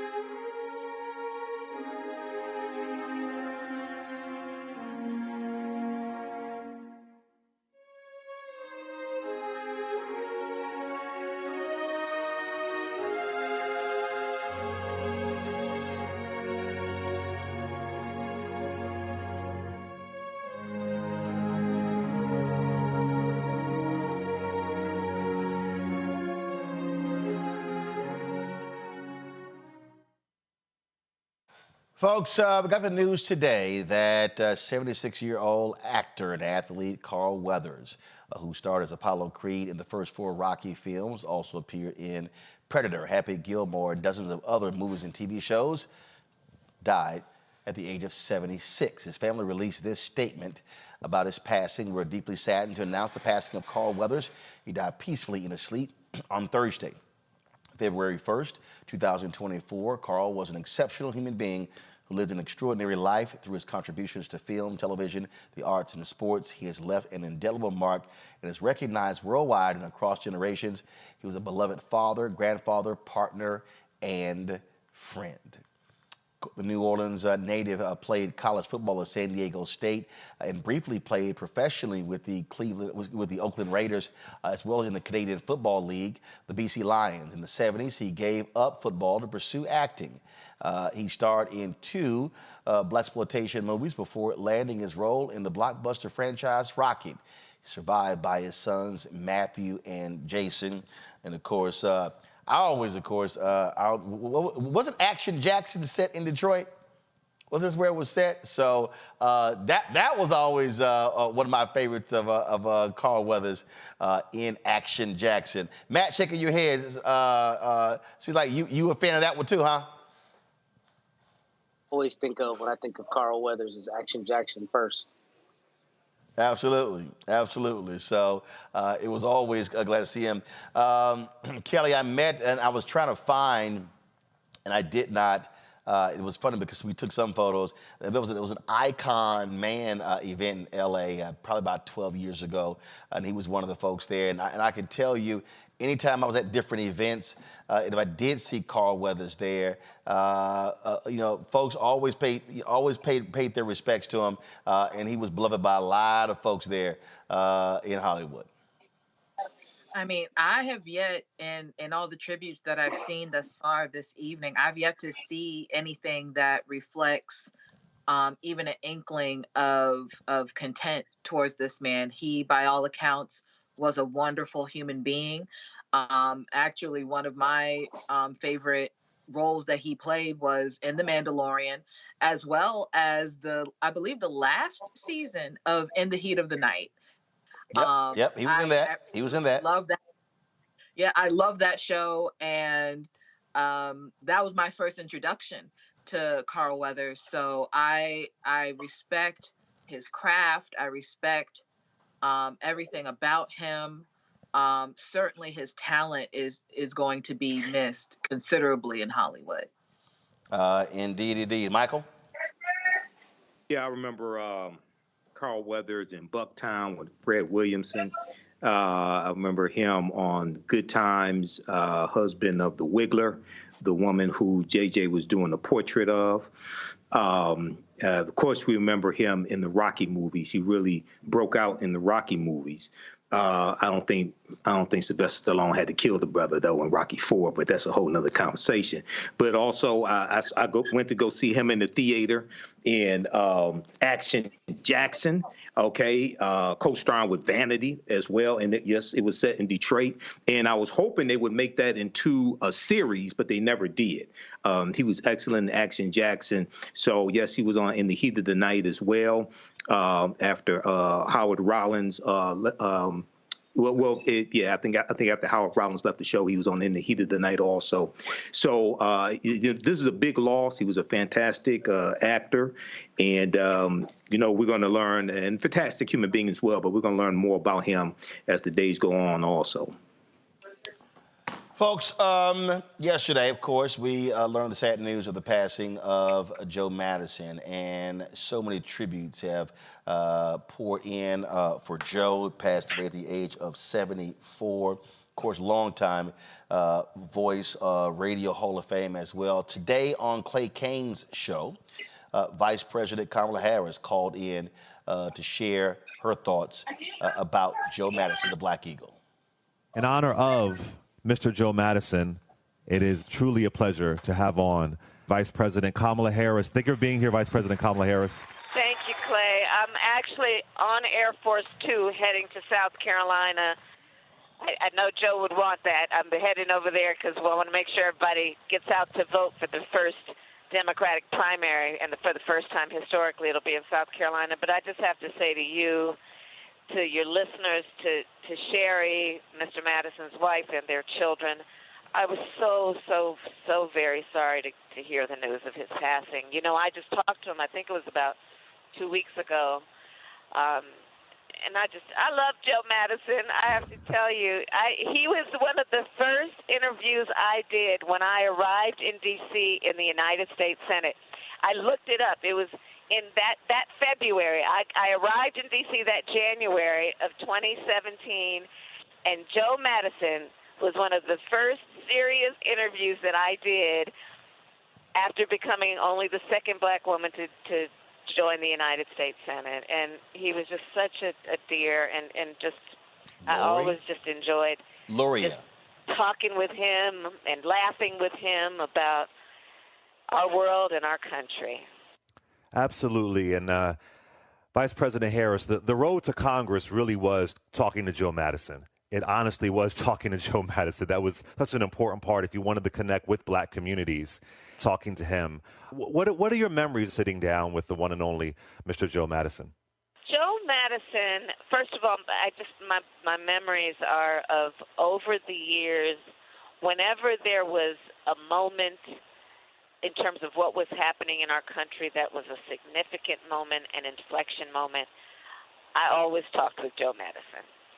And in fact, the first interview I did was after or during the time that I was questioning the then Attorney General that was being appointed, Jeff Sessions, under then President Trump. And over the years, whenever every big moment came, I would talk with Joe Madison, and he would always be able to, in the conversation, remind us all about the history on an issue. He always had a perspective that is a reflection of the voice of the people. And then he always had a wonderful way of finding something humorous about the moment, in a way that we all understood the ironies of these moments, the hypocrisy of the moment, but also when we could even just think about the joy of a moment. And Joe would always ask, Joe Madison would always ask, and he would ask of us all to ask, what are we going to do about it, whatever that moment was, especially when it was a challenging moment. Before you go, Vice President Harris, we all know that Mr. Joe Madison was a true advocate for voting rights. He went on a hunger strike. That is part of his legacy. If you could just speak to the audience of the kind of work that he did around voting rights, and especially in this 2024 election cycle, how he would want us to show up, how he would want us to participate. So the character of Joe Madison that I so admired is the character that he had an incredible sense of optimism about what is possible, but it was, to your point, a lived experience for him that he reminded us all of, that you got to fight. You got to fight for progress, and you can't be passive. You can't be a passive observer. Joe Madison, he loves our people. And I always had an incredible amount of pride, and that pride extended to always, reminding us all that we got to participate, we got to be active around election time, we got to vote. I certainly think about this election coming up this November being an election where we each have to decide what kind of country do we want to live in. And I think that, knowing Joe, if I could be so bold as to say, he would say, well, you can participate in deciding what kind of country you want to live in, and one way to do that is by voting. I truly thank you. My audience thanks you for coming on in this moment and speaking to us. Vice President Kamala Harris, it is truly an honor. Thank you once again for coming on to honor family, Mr. Joe Madison. Thank you, Vice President Kamala Harris.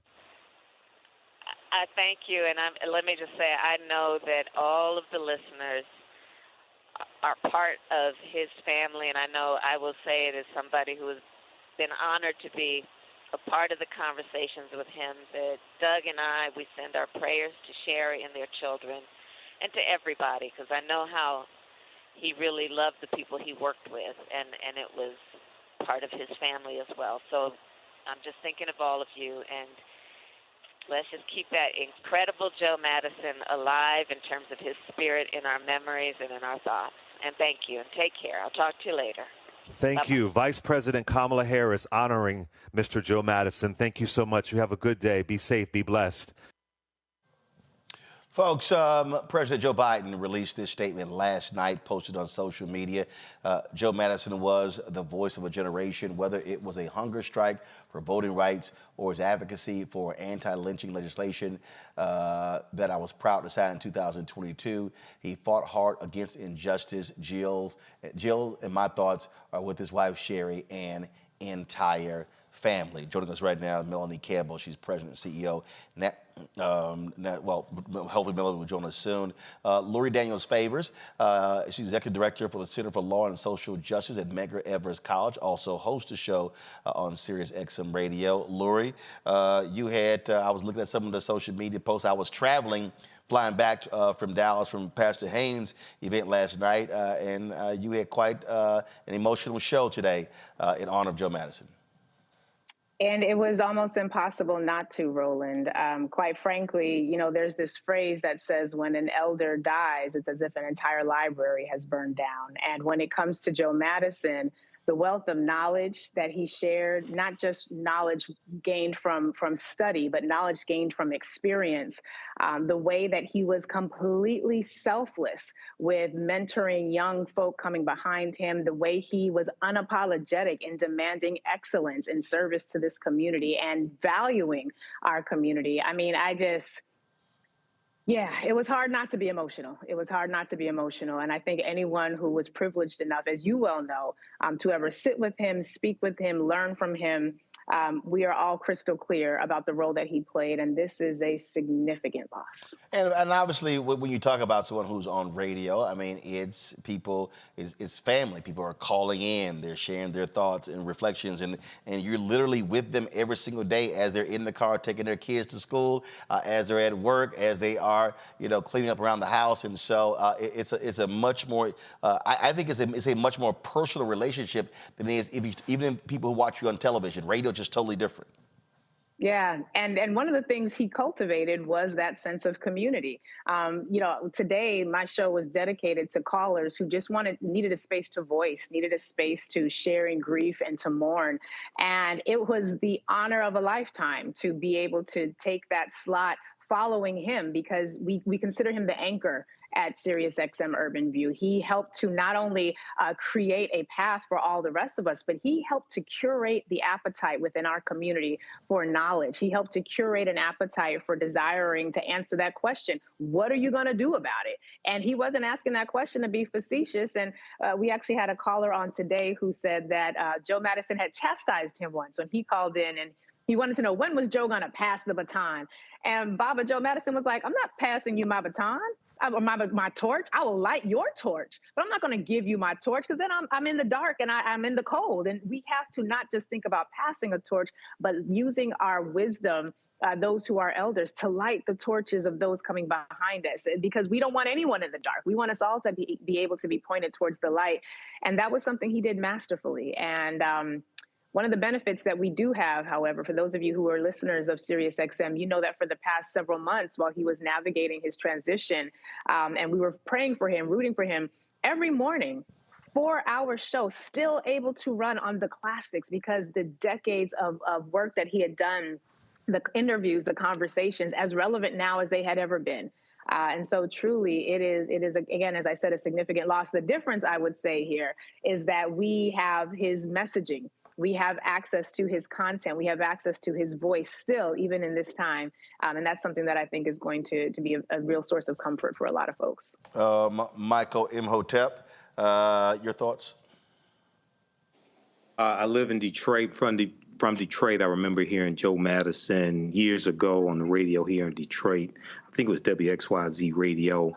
And he actually came to my school when I was in high school. And he spoke to us in the auditorium, Cass Tech. And I remember him talking about, one of the things I remember him saying is that, a lot of people were talking about African Americans being athletes, things like this, and a lot of African American children being athletes. But he told us that there were more Black people working at NASA using their brains than there are professional athletes, right? And now, this was years before Hidden Figures came out, years before we learned about Katherine Johnson and the human computers, the African-American women who wrote code. And I remember seeing Joe Madison a few times here on Roland Martin Unfiltered as well. This is a huge loss. He was an activist as well. He wasn't just a radio host. He was an activist involved in the NAACP here in Detroit. Then he goes on to Washington, D.C. So, this is a huge loss, but I think it's a testament, and there's a big difference between podcasters or people who are YouTube personalities and people who learn this craft and use it for the betterment of African Americans and the betterment of America in general.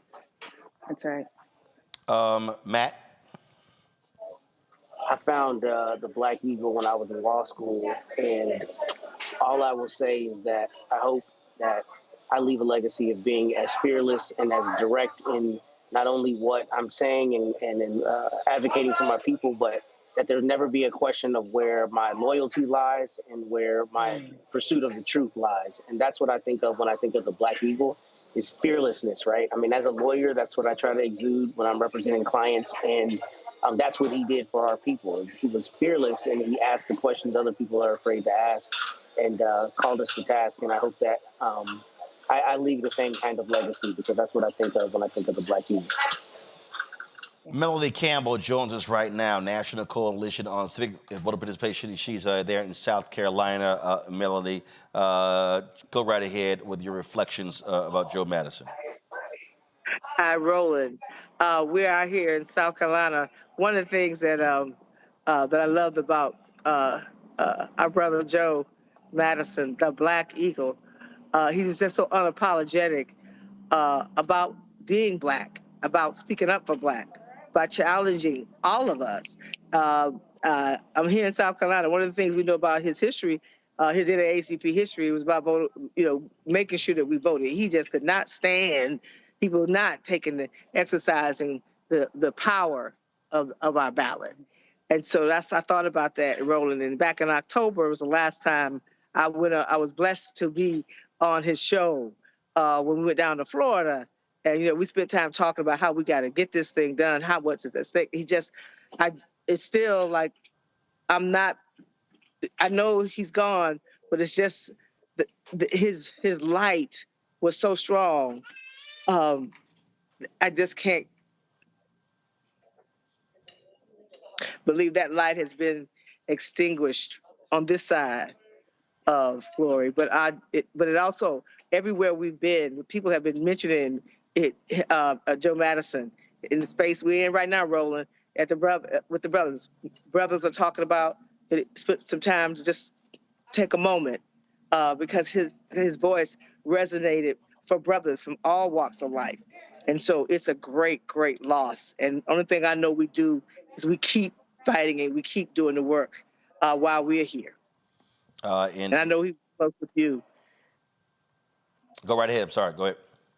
And I know you eyes were closed, and I'm really sad. I'm just honest. I'm really sad, and just gonna keep fighting and remembering him by doing the work and doing the best we can to make sure our people are not wiped out in this political process by making sure that we maximize our power through that vote.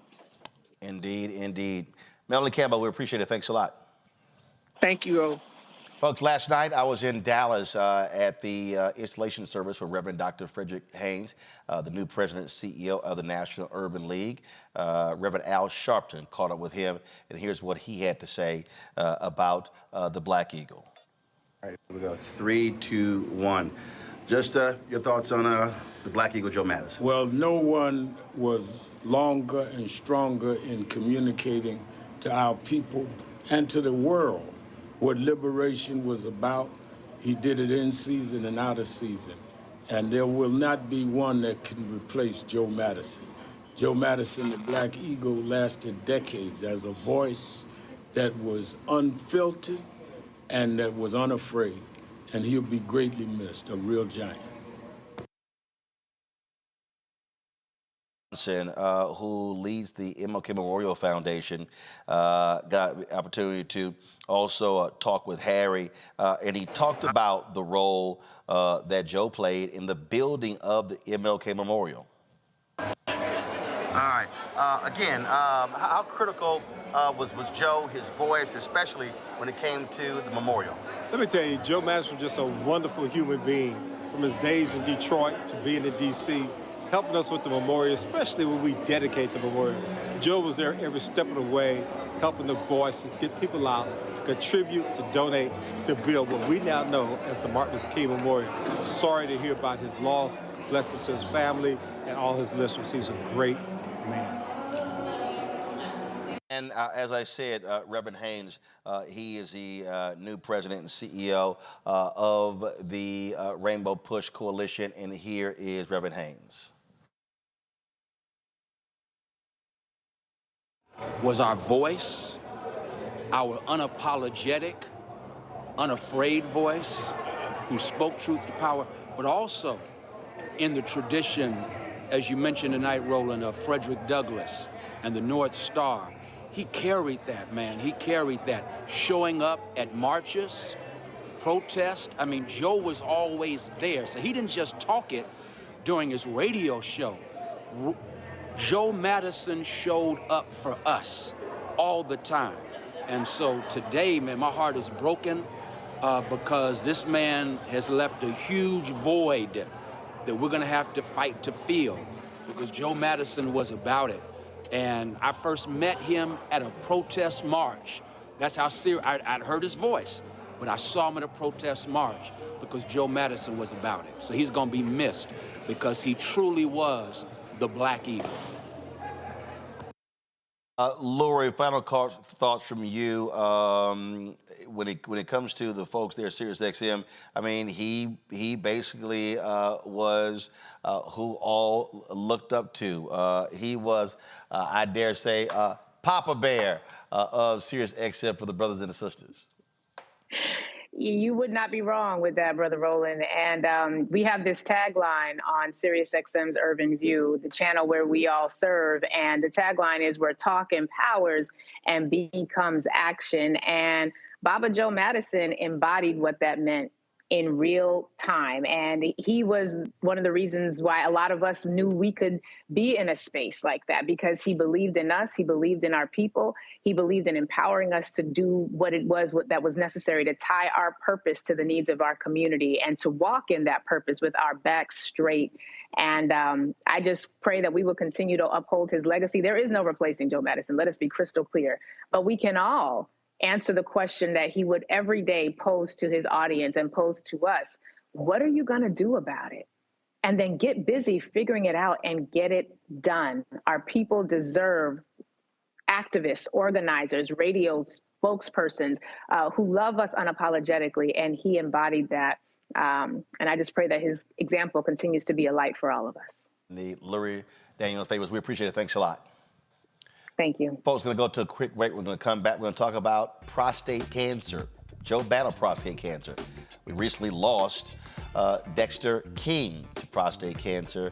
And of course, Secretary of Defense Lloyd Austin was diagnosed with prostate cancer. We'll talk to a doctor next about the importance of African-American men definitely getting checked for prostate cancer. You're watching Roland Martin Unfiltered on the Black Star Network. Next on the Black Table with me, Greg Carr. Immigrants lured off Texas streets and shipped to places like Martha's Vineyard and Washington, D.C. Believe it or not, we've seen it all before. You people in the North, you're so sympathetic to black people, you take them. 60 years ago, they called it the reverse freedom rides. Back then, Southern governors shipped black people north with the false promise of jobs and a better life.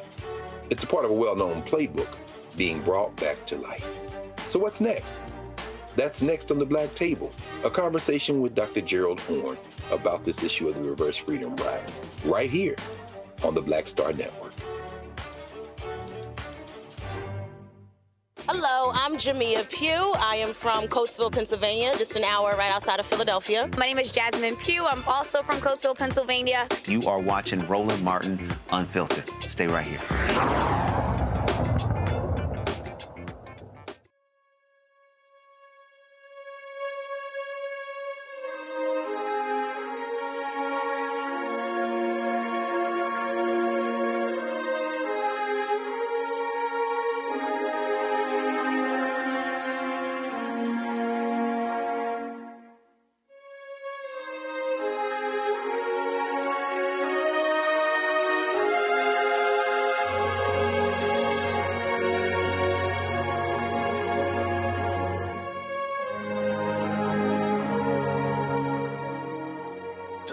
Joe Madison, who passed away at the age of 74, battled prostate cancer on a couple of occasions. He previously had defeated prostate cancer in 2022 when he was on his hunger strike for voting rights. He had announced that it had spread and he continued the hunger strike. This is actually him talking about that with his audience. The Black Eagle. And here's a highlight from today's show. I was looking down this list of clips, and we hadn't, the one clip I have not heard, and that is Jesse Waters. You're correct. Who mocked Joe Biden because for his efforts to cure cancer. It's number, play that one. We have it right here. Yeah, play it. You have it. Play that. I want to hear what he said. Play it. The President of the United States made a bold announcement today. He couldn't crush COVID, so he's going to cure cancer instead. In the last 2 years of COVID-19 pandemic, it's taken more than the pandemic has taken more than 800,000 American lives. But that same period of time, cancer has claimed 1.2 million American lives. Now that I am president, this is a presidential White House priority. What many of you don't know is that Joseph R. Biden Jr. is a modern-day Renaissance man. He cut his teeth riding Amtrak all those years, where he was able to read the paper while drinking coffee and handing the conductor his ticket at the same time. So rest assured, cancer will be cured by Joseph Biden, who would have been an oncologist if he didn't run for office. Oh, does Dr. Joe Biden have a lot on his plate? Give me a break. Stop. So he decided to mock the president because the president said, I'm going to make this a priority. And we're going to find a cure for cancer. It reminds me of another president. We're going to go to the moon within the decade. Now, he was off by a year or two.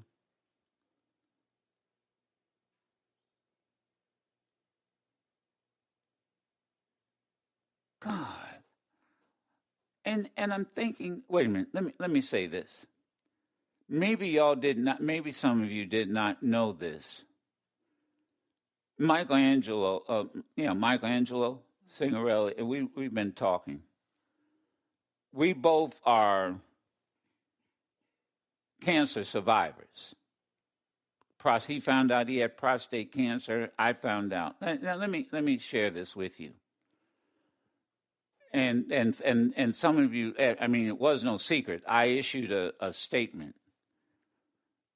I started the hunger strike on November 8th. And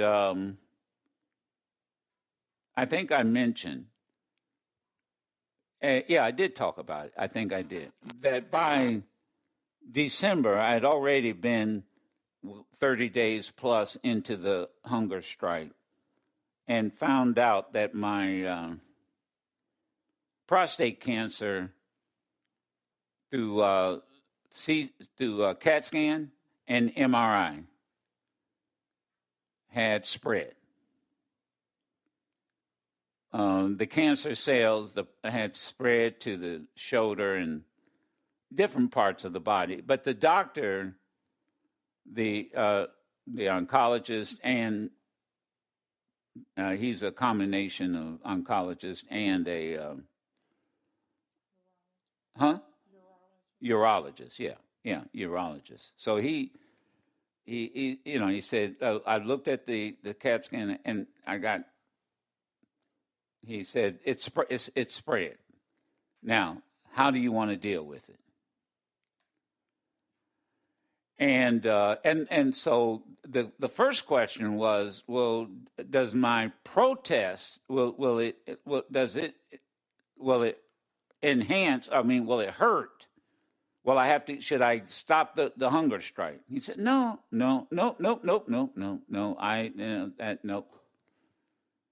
That won't. He said, but if you decide to go with this treatment, it's hormonal, right? You're going to have to come in every 3 months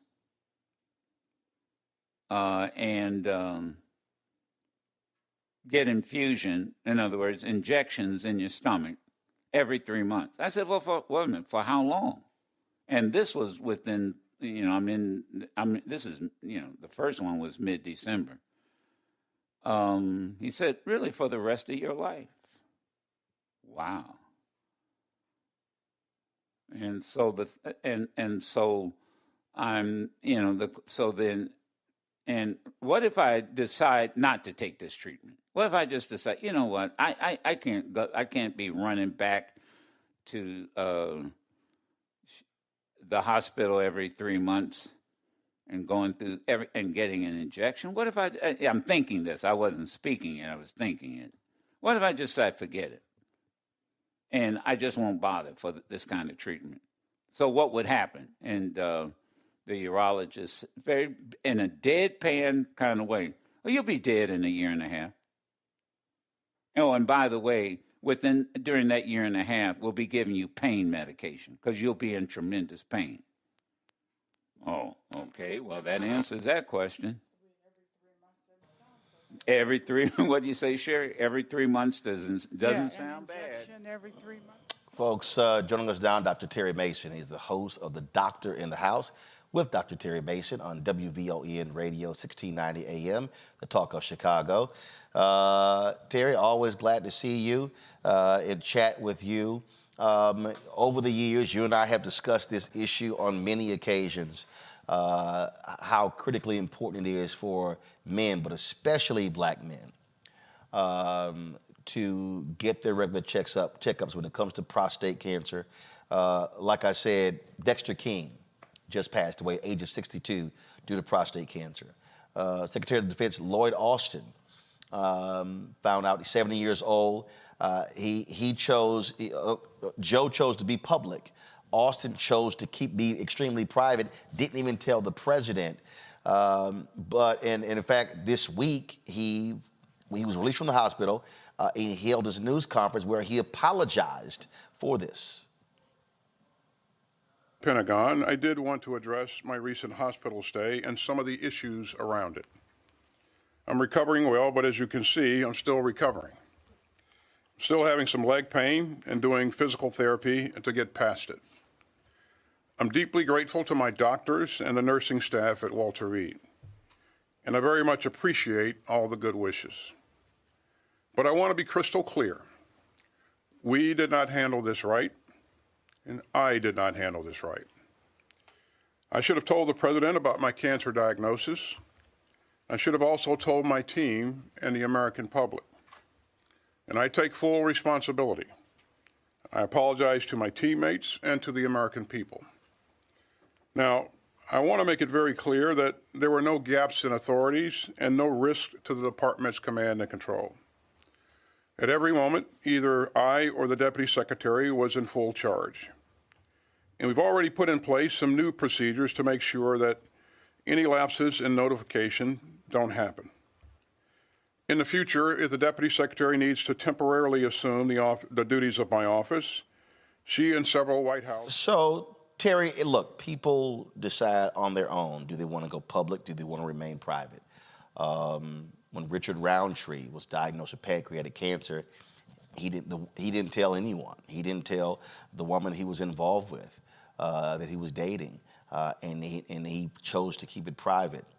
I remember talking to, I do remember talking to Richard, though, about breast cancer. And when he said he initially wanted to be private, then he went public. And he got on an airplane, and a flight attendant said, "Thank you so much for telling your story, because after you told your story, I made my husband go get checked, and he was diagnosed with breast cancer, and your testimony saved his life." That's not uncommon, that one person catalyzes a movement, and it's a great thing, especially men in cancer. You know, being a urologist for nearly 30 years, you get to see that men, though we are portrayed as being super strong and super vigilant, sometimes it's very difficult to divulge these things because it may make some of us think that we're being weak. And so that's not true. You know that's not true, and I know that's not true. Mm-hmm. So what I will say is this, and that was why when I was in practice, what I did, we started a group, a prostate cancer survivors group, where we actually had the patients, the husbands, and the wives, anybody else in the family that wanted to come and share. Because what happens when you get something like this, a lot of times you think you're the only one, and that's not true. And there's comfort in knowing that there's other people that are going through what you're going through, especially with some of the side effects of some of the treatment, particularly the hormonal treatment. Because what happens, if I can take a minute, if that's all right. Go ahead. What prostate cancer, we believe that it is fed by the male hormone testosterone, which is made obviously in our testicles. And one of the treatments, particularly as we get more spread of the disease, is to remove the source of the testosterone, which is the testicles. And in the old days, that's what we used to do. I used to take out the testicles. But nowadays, they have a drug that they can administer that lasts for 3 months, 6 months, or in some of them over a year, that actually shuts off the testosterone. And what happens is it puts men into menopause, just like a woman. They start having hot flashes. It's a very difficult thing to deal with, but it is one of the treatments, along with the other chemotherapeutic agents that some of the oncologists will talk about. And I'll stop right there. I remember when there were some changes to the PSA test, and I had you on. I can't remember. It could have been the Tom Jordan Morning Show or my TV One show. I can't remember. And you were like, "Nah, bros, don't listen to that." And you had this conflicting information. So when it comes to getting prostate checked. First off, what's the process? Because you got some men out there who thinking, man, they got visions of somebody putting the glove on, and doctors like, calm down. That's not always happens. You've got blood work that's done as well. Walk us through how are you checking for prostate cancer? Number one, you always do a history, find out whether or not there's anything in the family. Secondly, you want to also do a rectal exam. But hold on one second. I want to go back to that. When you say history in the family, so what are you looking for? Are you looking for? Hey, uncle, cousin, brother, and you want to know at what age, right? Yes, it's a full. What we do is, unfortunately, a lot of times we don't have that information because we don't talk about it. We don't talk about it. That's a problem. In fact, I remember when Deion Sanders had the blood clots. It was then his mama told him, oh, yeah, your uncle. He said, Mama, all these years, you never told me we had a history of blood clots in my family? Yep. Yeah, that's what happens. And so because men, we get so, I want to call it pseudo-machinized by this thing, by thinking that if you admit that you've got a problem, that you're weak or something's wrong. That's not, and there's nothing that you did, nothing you could do that would have caused you to get it. And there's only things you can do to help yourself as you are diagnosed and going through the treatment situation. So that's a real problem. It's a real problem. But what we want to do is, I want to go back, and right now, because of the things that you just talked about happening in the news, with men now coming forth with, or being told or heard about the deaths of someone with prostate cancer, we still got to remember that heart disease kills more black men than prostate cancer. And we're not talking about that. But we ought to talk about that.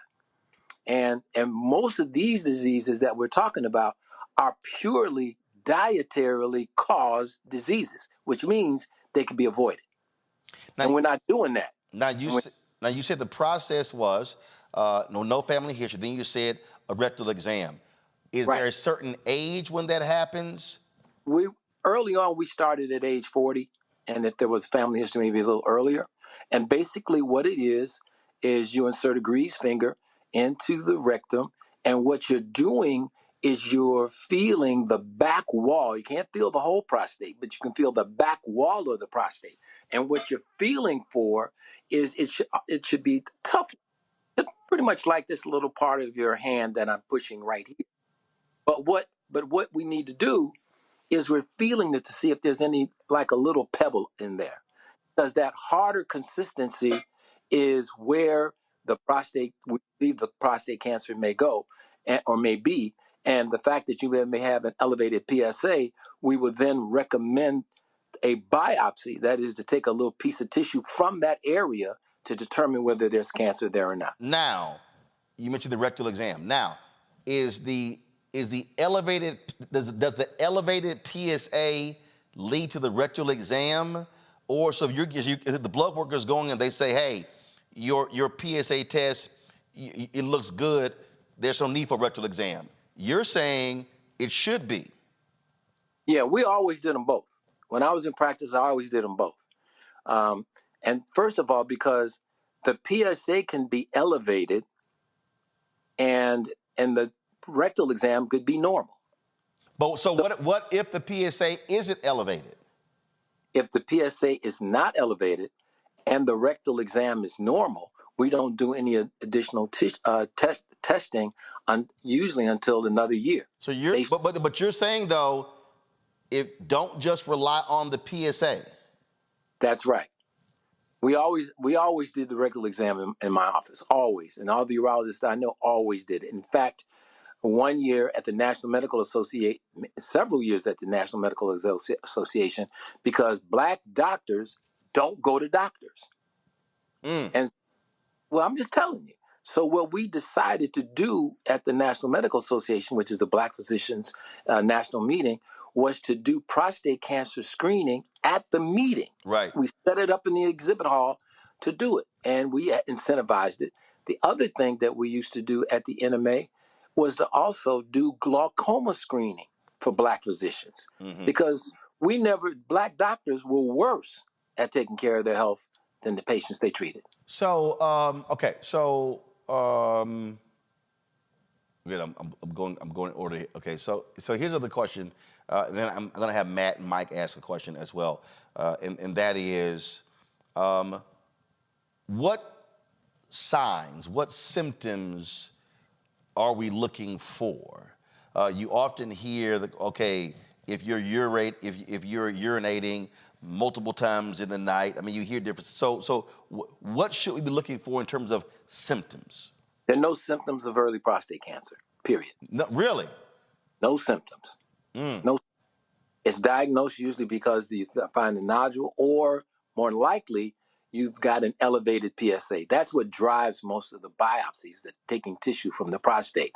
Symptoms are the archaic, backwards way of thinking about disease.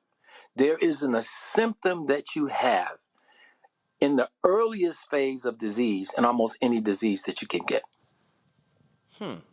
Most symptoms come late, after they're causing a problem. So that's why the symptoms are the wrong way to think about it. And if you think about the prostate and the symptoms referable to urination, the symptoms that you get may be frequency, urgency, when you got to go, you got to go. None of those are specific for cancer. Most of that is going to be more related to just enlargement of the prostate and no cancer at all. Michael, your question for Dr. Terry Mason. All right, Dr. Terry, thanks for coming on, sharing this with us. So I know you talked a few minutes ago, you talked about testosterone contributing to prostate cancer. But talk about, if you can, the role that diet may contribute to it, consuming red meat, different things like that. Does that contribute to prostate cancer as well? A lack of exercise also. I am so happy you asked that question. Let me tell you something. Now, as what I do now, and I'm retired, happily retired, but what I do now is we have to get to the cause of our diseases. And most of the causes that we have are food.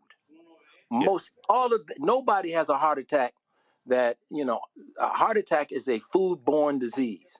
Stroke is a food-borne disease. Vascular problems in the legs is a food-borne disease. These are all diseases caused by food, so much so that I'm convicted that I left practice and became a farmer. Because the question, I don't see anything. I have no patients. I don't want to see any patients. What I do now is I cannot any longer take my time that I have left on the planet to deal with the effect of something.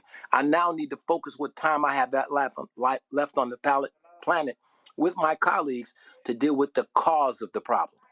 And we get so excited about all these other things. And the problem is, did you know that eating, and this is from the American Institute of Research on Cancer, 800 scientists in the world, that said that one hot dog, or 4 strips of bacon increase your colorectal cancer risk by 18%. Now, we took that information and we shut down the bacon cooking and what have you in the cafeterias in the hospital. Why should we be, when we know this, why are we serving this to people? Right. And I'm a vegetarian, and there was an article and a study that came out recently. It was late 2023 that talked about how eating one hot dog takes off something like 45 minutes off your lifespan. Well, I just told you what it does. It'll take your lifespan away completely. But one of the other things that we do too is we need to understand that our food that we eat, particularly processed food, is very inflammatory. In other words, and I am going to put in a shameless plug for my one of the movies, Forks Over Knives, where you could see a nice video demonstration of what this means.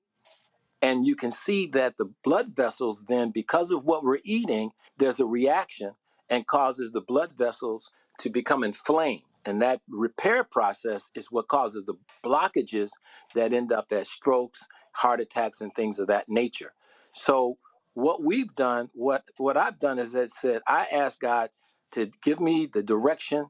And right now what we do is we want to grow food, and we want to grow our own food in our own land so that we know exactly what we're getting, and we know that we're getting the most nutrient-dense foods we can get. We are not going to solve this. Let me tell you something. And this may sound heretic. there is no value proposition in the current medical system for health. Current medical system, the value proposition is based on managing disease. That's where the pharmaceuticals make their money. That's where hospitals and everybody else makes their money. That's how they extract the value. And I'm not saying that's bad. I'm just telling you that's what it is. And so if we really going to be serious about trying to do something about cancer, if we really want to be serious about trying to do something about stroke, heart disease, other diseases, we got to do that by really changing. We got, for example, all these things that we eat. And Dean, and I'll just give you one quick example and I'll shut up. Dean Ornish did a study looking at men with prostate cancer. And what he did is he took the group and divided them in two groups. And one group got nothing but a plant-based diet, eating those kinds of things. And the other group ate the other foods. And the plant-based group also got meditation and things of that nature. Now, two things happened. He then took some prostate cancer cells and he took the blood on both of these different groups and he dripped the blood from the group that was eating the plant-based food and doing yoga and some other things onto prostate cancer cells. They killed 79% of the cells. In the group that was eating the regular diet, eating the American way of death, what they found is that when he dripped the blood on, this is peer-reviewed data, this is not my opinion, this is peer-reviewed data. When they dripped the blood on those prostate cancer cells, none of them died. So the question, well, what kind of blood do you want in your body? And this is not, and I don't believe in diets. I don't. I believe you eat to live or you either eat to die. And if you are eating fast foods, if you are eating things that are processed, if you are eating things that are far, far, far away from their origin in terms of the ground, that's why we're farming. Because we do sustainable farming. We don't use any pesticides or anything like that. And if you don't grow your food, you don't know what you're eating. And right now, and that's another story, Roland, you might want to look up, there's a major land grab in America. Yep. By major corporations because they know what's coming. Matt? All right, thank you. Dr. Mason, my question is a little bit of a follow-up from Michael's. Are there any other markers that people should be looking at in their blood work that indicate a likelihood of prostate cancer outside of PSA down the road? So anything else in blood work? And secondly... As far as I know, there are new things because I've been retired now almost 10 years. So there may be some things that they're working on. But even with those markers, the major thing that we're seeing is inflammation, and that's coming from our food. If we really want to begin to do something to help ourselves, either prevent or deal with what's here, then we've got to change the way we eat. It's just that right now, we are eating things that are killing. And our children are learning these habits even earlier. I'm afraid to see that, afraid of the potential tsunami of diseases that we're going to see happening in younger and younger children.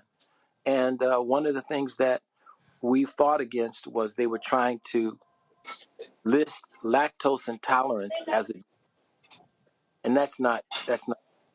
Being lactose intolerant means you can't tolerate the lactase intolerant. You can tolerate the lactose in the milk. And the reason why we can't digest the lactose in the milk is because we're not cows. Exactly. We're not. I know that sounds funny, but it's true. No, you're correct. Yep. And we're not cows, and there's not anything wrong with us not being able to digest lactose. And the one thing, and I'll say this also about cow's milk contains a chemical called insulin growth factor 1. And what it does is it makes cells grow quickly. And it because you got to take this 65-pound calf and put it on the road to become a 400-pound. Now we got 400-pound people. Mm-hmm. So we've got to. This is very serious, and I'm not making light of it all. Mm-hmm. This is what I'm going to spend the rest of my life doing is working with the people who want to do the farm, make sure that, and in our neighborhoods, I look at Chicago. One time we had, and Roland knows this, one time we had multiple black banks, and we had 23 automobile dealerships, we had all this stuff, and we controlled what was being cooked in our community, and that's not happening anymore. Indeed, indeed. Dr. Terry Mason, we certainly appreciate you joining us on today's show. Thanks so much. Well, I hope it was helpful. Thank you for Indeed. joining. And you, anytime, Roland, you can call me anytime. You know, I remember our days at VON. I think you were still over 3350 then, wasn't you? Yeah. Yeah, that's where I started about 31 years ago. There you go. All right, sir. God bless you, man. I appreciate it. Brothers and sisters, thank you so much. Thanks a bunch. Kelly, Matt, Michael, thanks a bunch as well. Appreciate y'all joining us on today's show. We appreciate it, folks. That is it.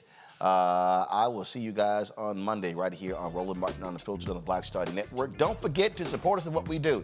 Join our Bring the Funk fan club. Send your check and money order to P.O. Box 57196, Washington, D.C., 20037-0196. Cash App, $RM Unfiltered. PayPal, R Martin Unfiltered. Venmo is RM Unfiltered. Zelle, Roland at RolandSMartin.com. Roland at RolandMartinUnfiltered.com. Also, you can download the Black Star Network app, Apple phone, Android phone, Apple TV, Android TV, Roku, Amazon Fire TV, Xbox One, Samsung Smart TV. You can also watch our 24-hour, 7-day-a-week streaming channel. We're available on Amazon News. Go to Amazon Fire. You can tell Alexa play news from the Black Star Network. Also, you can go to Plex TV, Amazon Freevee, Amazon Prime Video. And be sure to get a copy of my book, White Fear, How the Browning of America is Making White Folks Lose Their Minds, available at bookstores nationwide. Folks, that's it. Y'all have a fantastic weekend. Holla!